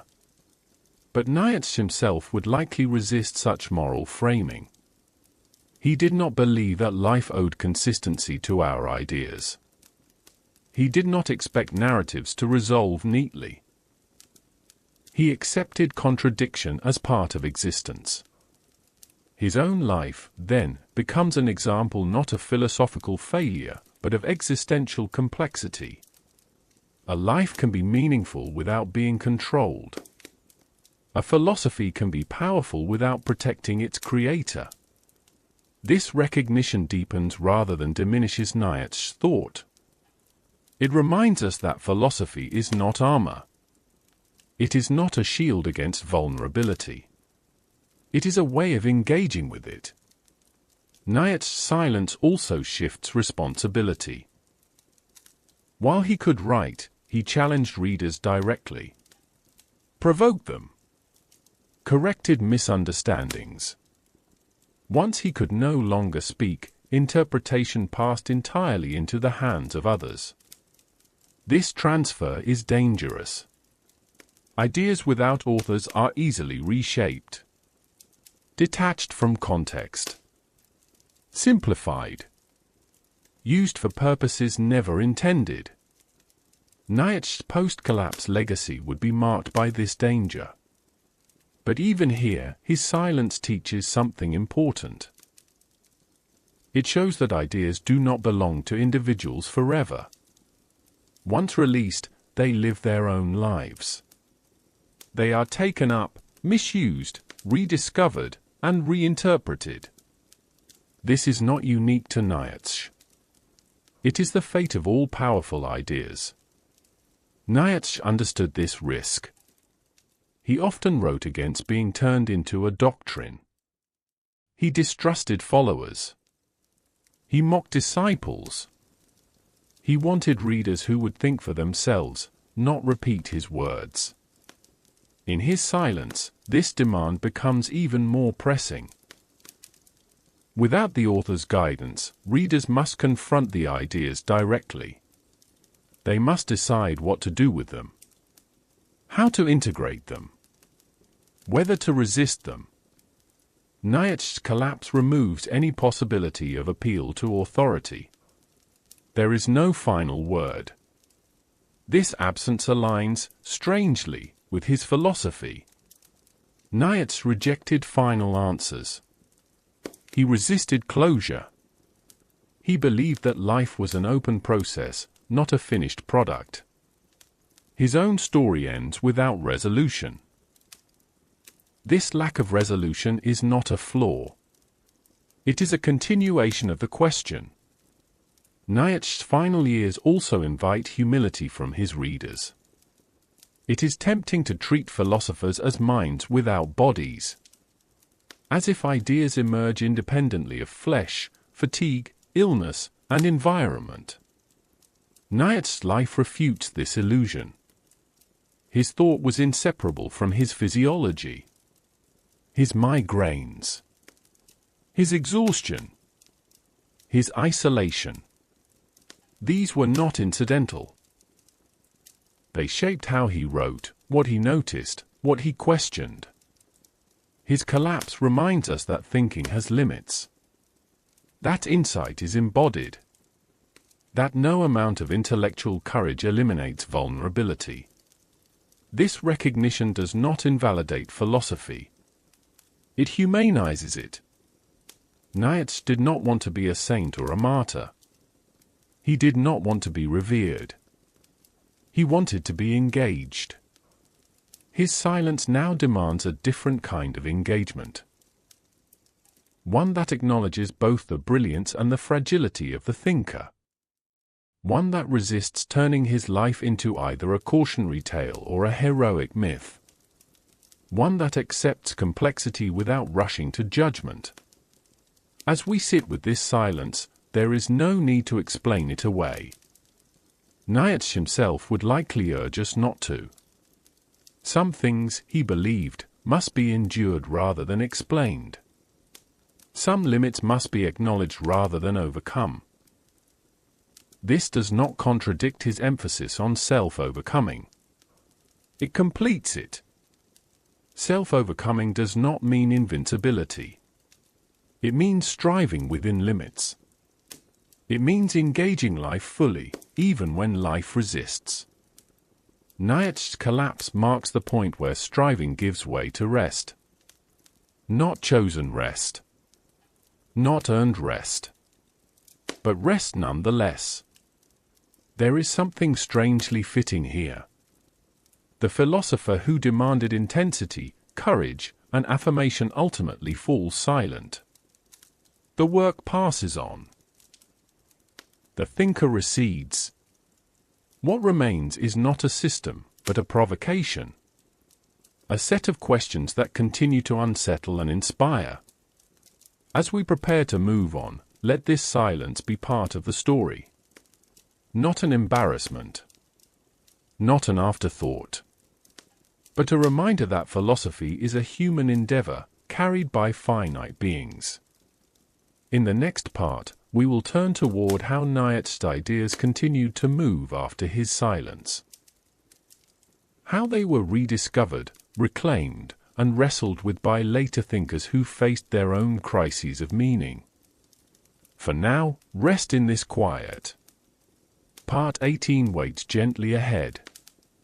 Part 18. After the quiet, the long echo through other minds. As we move onward, the silence we left behind does not remain empty. It begins to echo. Nietzsche's voice, though no longer present, travels outward in unexpected directions. Ideas have a way of doing this.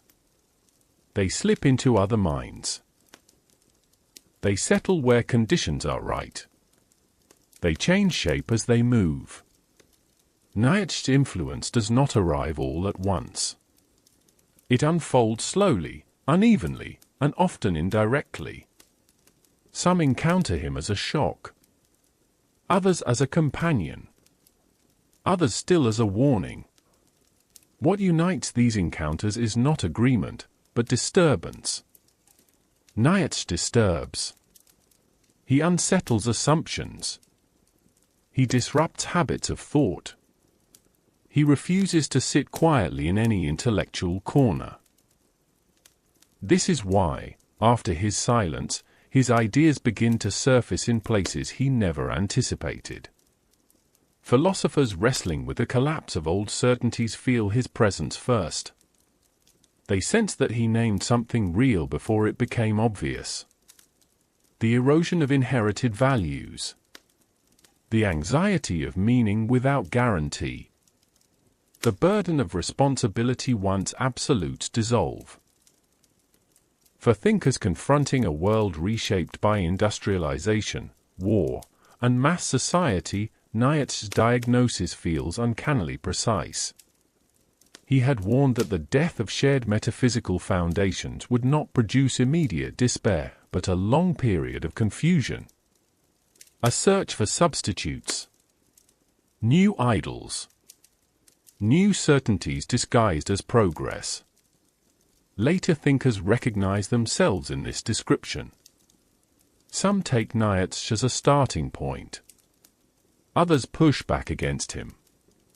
But few can ignore him. This is one of the marks of lasting influence. Not that an idea is accepted, but that it becomes unavoidable. In psychology, Nietzsche's insights into hidden motives and unconscious drives find fertile ground. Long before these ideas are formalized, he had already suggested that moral language often disguises desire, fear, and resentment. That people rarely know why they believe what they believe. Psychologists exploring the depths of the mind discover in Nietzsche a forerunner. Someone who listened carefully to what people say and asked what lies beneath. Nietzsche does not offer clinical methods. He offers suspicion paired with curiosity. A willingness to doubt surface explanations without reducing everything to pathology. This balance appeals to those seeking to understand the psyche without flattening it.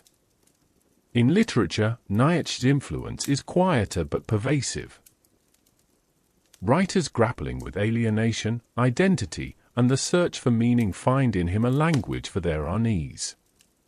His emphasis on perspective, interpretation, and self-creation resonates with characters who feel unmoored from tradition.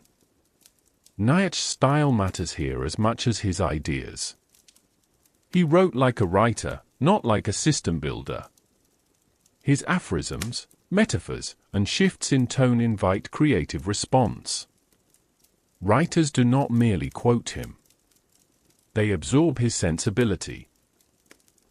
They adopt his suspicion of easy answers, his fascination with contradiction, his refusal to resolve tension prematurely. In this way, Nietzsche's influence becomes atmospheric. It shapes how questions are asked, not just how they are answered.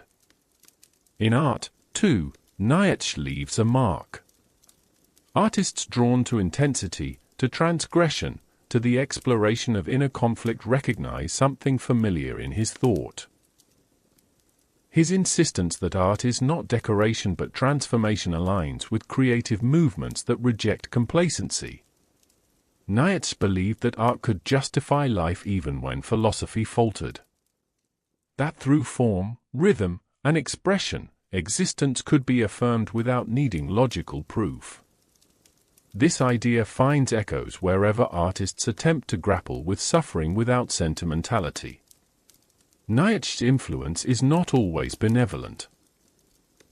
Some readers seize upon fragments of his thought without attending to context.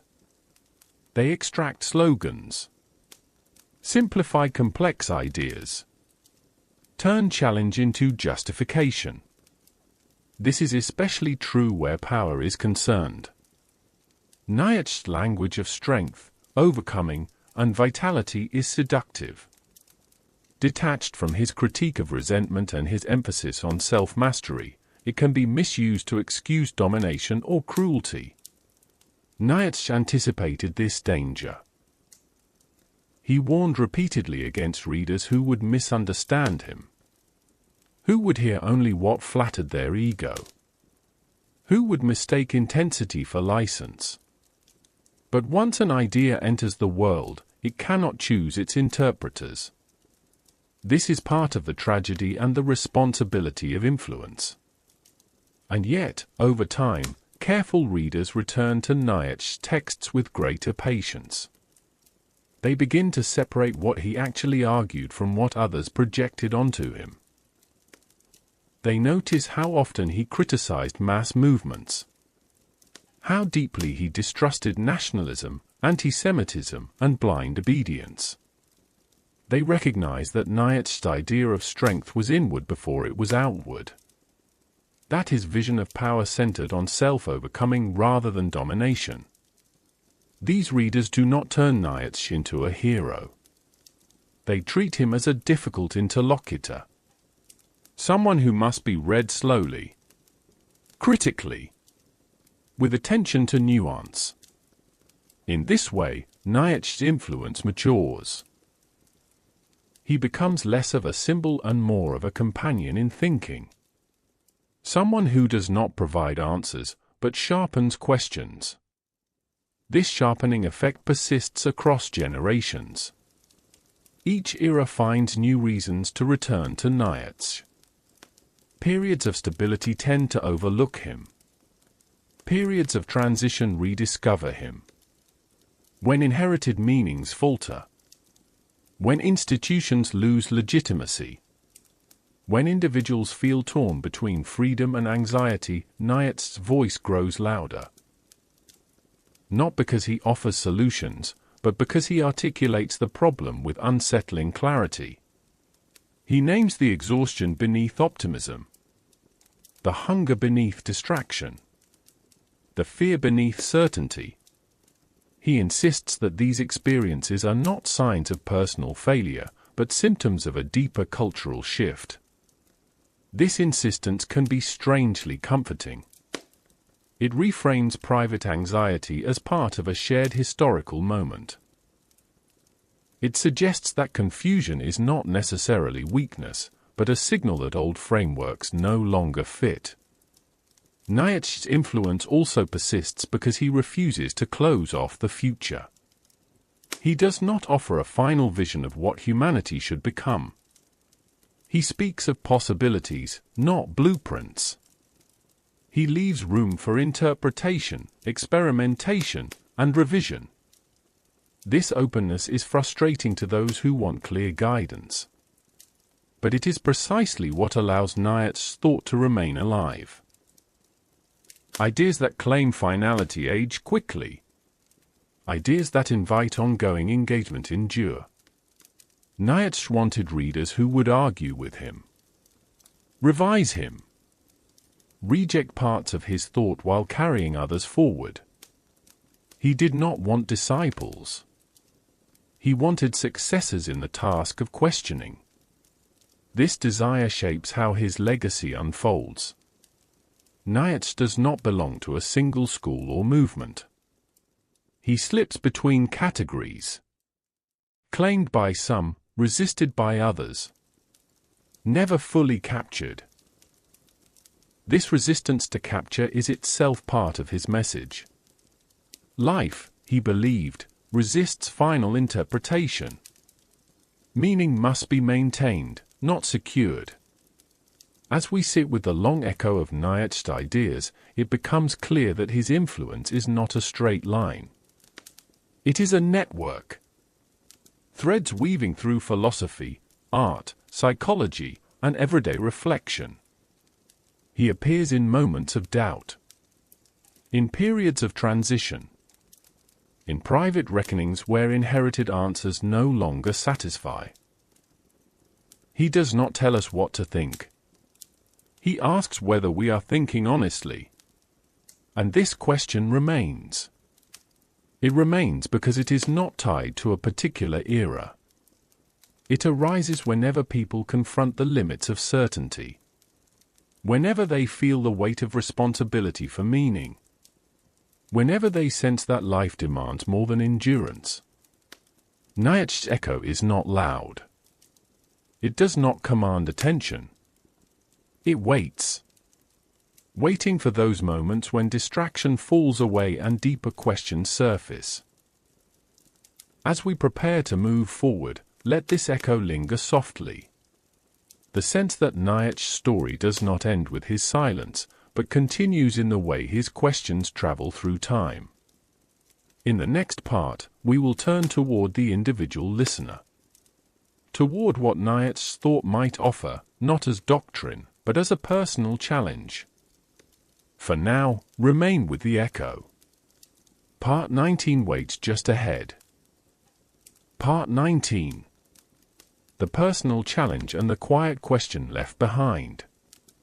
As we move onward, the echo that followed Nietzsche's ideas begins to narrow again. It turns inward. Away from movements, interpretations, and legacies. Toward something much quieter. Much closer. The individual listener. Nietzsche never wrote for crowds in the usual sense. Even when his language sounds grand or prophetic, it is strangely intimate. He addresses a reader imagined alone.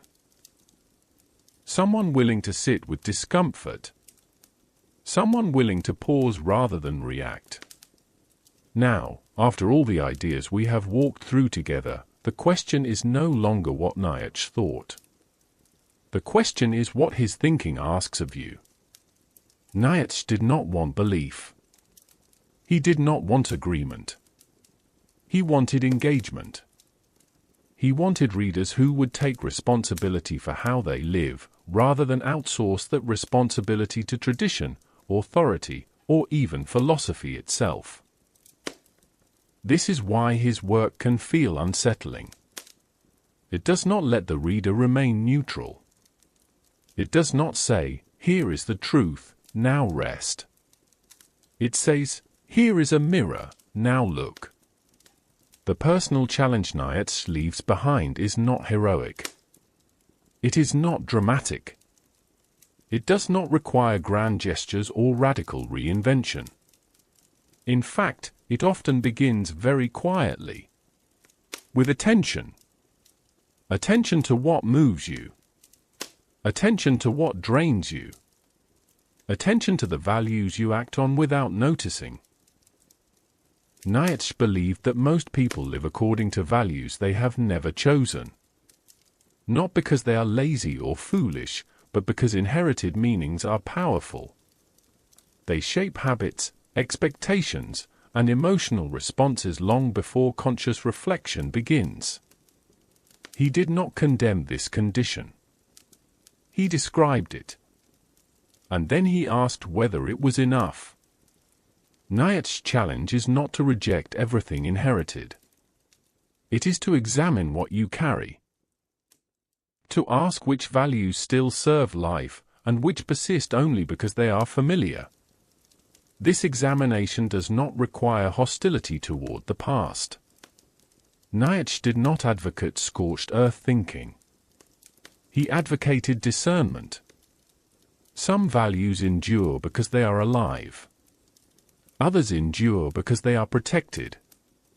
The difference matters. Nietzsche believed that values worth keeping can withstand questioning. They become clearer, stronger, and more flexible when examined. Values that collapse under scrutiny may not deserve preservation. This process of examination is slow. It does not produce immediate certainty. Nietzsche distrusted rapid conversions and sudden clarity. He believed that genuine transformation unfolds gradually. He also believed that not every question needs to be answered immediately. Sometimes, the most important work is learning to live with a question. This is why Nietzsche's philosophy does not culminate in a checklist or a system. It culminates in a stance. A stance toward life that is active rather than reactive. Curious rather than defensive. Engaged rather than resigned. This stance can be practiced in ordinary moments. In how you respond to difficulty. In how you speak to others. In how you relate to your own ambitions and limitations. Nietzsche would not ask whether your life looks impressive from the outside. He would ask whether it feels owned from the inside. Do your choices feel like responses to pressure or expressions of direction? Do your commitments expand you or confine you? Do you endure your days while waiting for something else, or do you engage them as they are? These questions are not meant to produce guilt. Nietzsche had little patience for guilt as a motivator. He believed guilt often keeps people trapped in self-reproach rather than movement. Instead, these questions are meant to produce clarity. Clarity about what you are willing to affirm. Affirmation, in Nietzsche's sense, does not mean approval of everything that happens. It means acknowledging reality without resentment. Accepting what cannot be changed, while taking responsibility for what can. This responsibility is not abstract. It appears in small decisions. In whether you speak honestly or remain silent. In whether you pursue what matters or defer endlessly. In whether you allow discomfort to sharpen you or harden you. Nietzsche believed that many lives are lost not through tragedy, but through postponement. The continual sense that life will begin later. After this phase. After that condition is met. Against this, he places a quiet urgency. Not haste. Not panic. Urgency as presence. Life is happening now, whether or not conditions feel ideal. Nietzsche would not deny that circumstances matter. He lived under severe constraints. Illness. Isolation. Lack of recognition. He knew how limiting conditions could be. But he also believed that within limits, there is still room for stance. For orientation. For how one meets what is given. This is why his philosophy is not prescriptive. He does not tell you what to value. He asks whether you are valuing deliberately. He does not tell you how to live. He asks whether you are living consciously. He does not promise happiness. He offers depth. Depth that comes from engagement rather than escape. From honesty rather than reassurance. From movement rather than stagnation. Nietzsche also knew that this challenge is not for everyone at all times. He did not expect universal readiness. He believed that different stages of life require different approaches. Sometimes, stability matters more than questioning. Sometimes, healing matters more than striving. Sometimes, preservation matters more than creation. Nietzsche did not deny this. He simply refused to universalize any single stage. His challenge is contextual. It asks whether now is a moment for examination. Whether now is a moment for movement. Whether now is a moment for letting go.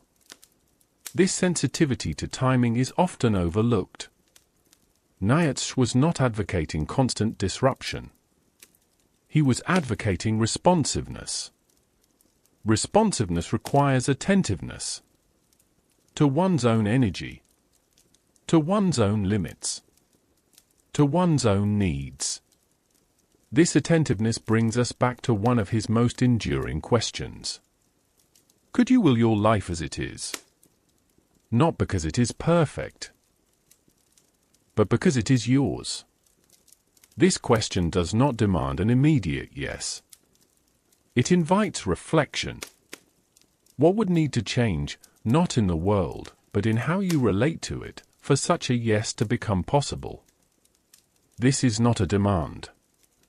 It is an invitation. Nietzsche believed that invitations are more powerful than commands. Commands provoke resistance. Invitations awaken desire. He wanted readers who would feel drawn, not coerced. Drawn toward greater honesty. Toward deeper engagement. Toward a life lived with awareness. This drawing does not announce itself loudly. It feels like a subtle restlessness. A sense that something more is possible. Not more success. Not more approval. More coherence. More alignment between values and action. More integrity between what one says and what one does. Nietzsche believed that this alignment was rare, but attainable in degrees. No one lives entirely without contradiction. He did not expect purity. He expected effort. Effort guided by clarity rather than resentment. Effort sustained by meaning rather than fear. As we sit with this personal challenge, there is no need to resolve it. Nietzsche himself resisted resolution. He believed that life unfolds in chapters, not conclusions. This part of the story does not end with an answer. It ends with a pause. A space where the listener might quietly ask, what in my life feels unexamined? What feels inherited rather than chosen? What feels alive, and what feels heavy? These questions do not require immediate action. They require listening. Listening, Nietzsche believed, was the beginning of transformation. In the final part, we will gather these threads gently. Not to tie them into a doctrine, but to offer a quiet closing reflection. A place to rest after the long journey. For now, remain with the question. Part 20 waits softly ahead. Part 20.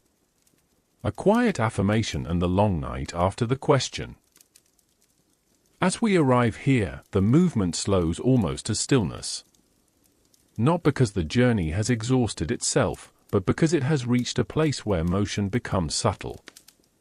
Where nothing more needs to be added. Where what matters most is what remains. Nietzsche's story does not end with a declaration. It does not close with a rule, a creed, or a final truth. It ends, fittingly, with an atmosphere. A tone. A posture toward life that lingers even after the words fall away. Throughout this long walk, Nietzsche has taken things apart. He has questioned what most people accept. He has exposed hidden motives. He has challenged comfort, certainty, and inherited meaning. But he did not do this to leave the world empty. He did it to make room. Room for honesty. Room for responsibility. Room for a deeper kind of affirmation. Affirmation is the thread that runs quietly through everything we have encountered. Not optimism. Not cheerfulness. Not denial. But a willingness to say yes to life without conditions. This yes is not loud. It does not announce itself in slogans. It does not insist that everything is good or justified. It simply refuses resentment. Resentment, for Nietzsche, was the great poison. The posture that says, "This should not be so, and therefore I withdraw from life itself." The stance that clings to grievance as identity. That waits for reality to apologize. Nietzsche knew how tempting resentment could be. He felt its pull. But he also saw what it did to people over time. How it narrowed vision, hardened judgment, turned suffering into accusation rather than transformation. Against this, he placed affirmation. Affirmation says, "This is difficult, and I am still here." It says, "I do not need guarantees to engage." It says, "I will respond rather than retreat."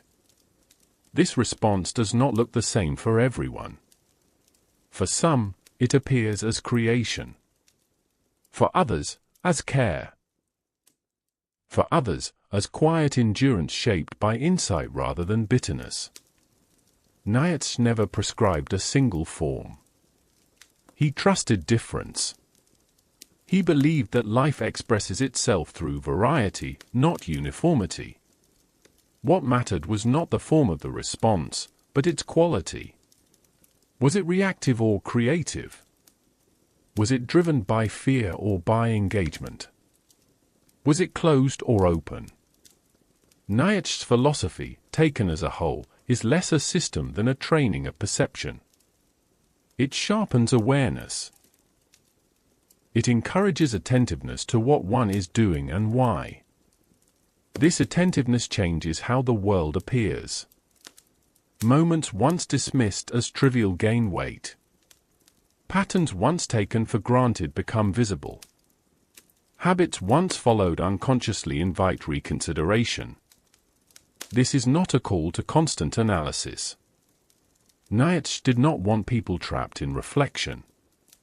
He wanted reflection to serve action. He believed that the healthiest lives move fluidly between thought and action. Between questioning and doing. Between distance and immersion. Too much distance leads to detachment. Too much immersion leads to blindness. Wisdom, for Nietzsche, lies in movement between the two. As we settle here at the end of this long exploration, there is no expectation to carry everything forward. Nietzsche himself distrusted those who tried to memorize philosophy as doctrine. He preferred digestion to accumulation. Take what resonates. Leave what does not. Return later if needed. Nietzsche believed that ideas have seasons. What feels irrelevant now may feel urgent later. What feels heavy now may feel clarifying with time. There is no deadline for engagement. There is only life unfolding. Nietzsche's final contribution may not be any particular concept, but a permission. Permission to question without cynicism. Permission to affirm without naivety. Permission to live without final answers. This permission is quietly radical. It removes the pressure to resolve everything.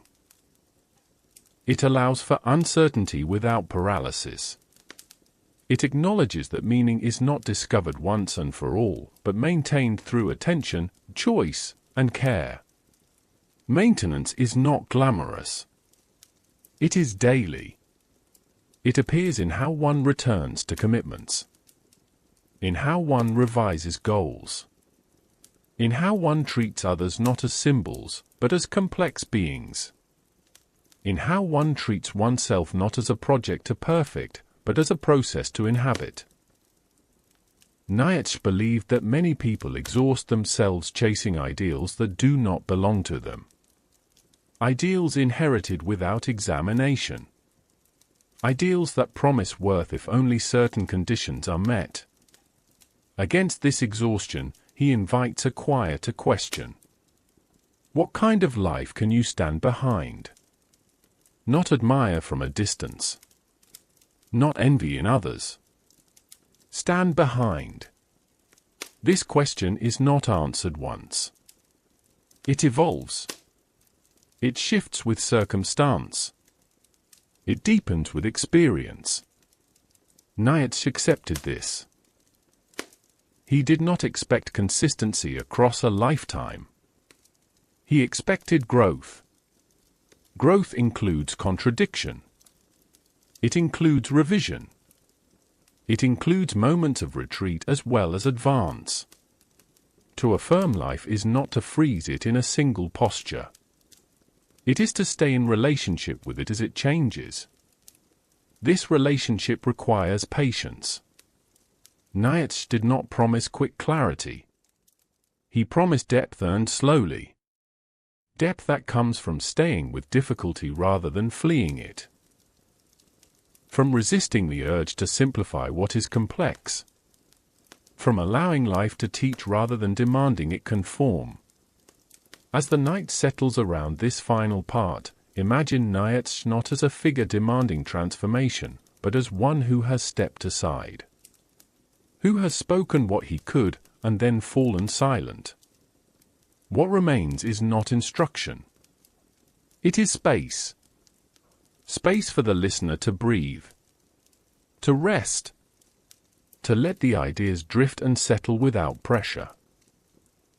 Nietzsche would not want a follower emerging from this journey. He would want a thinker. A feeler. A person slightly more awake to their own life.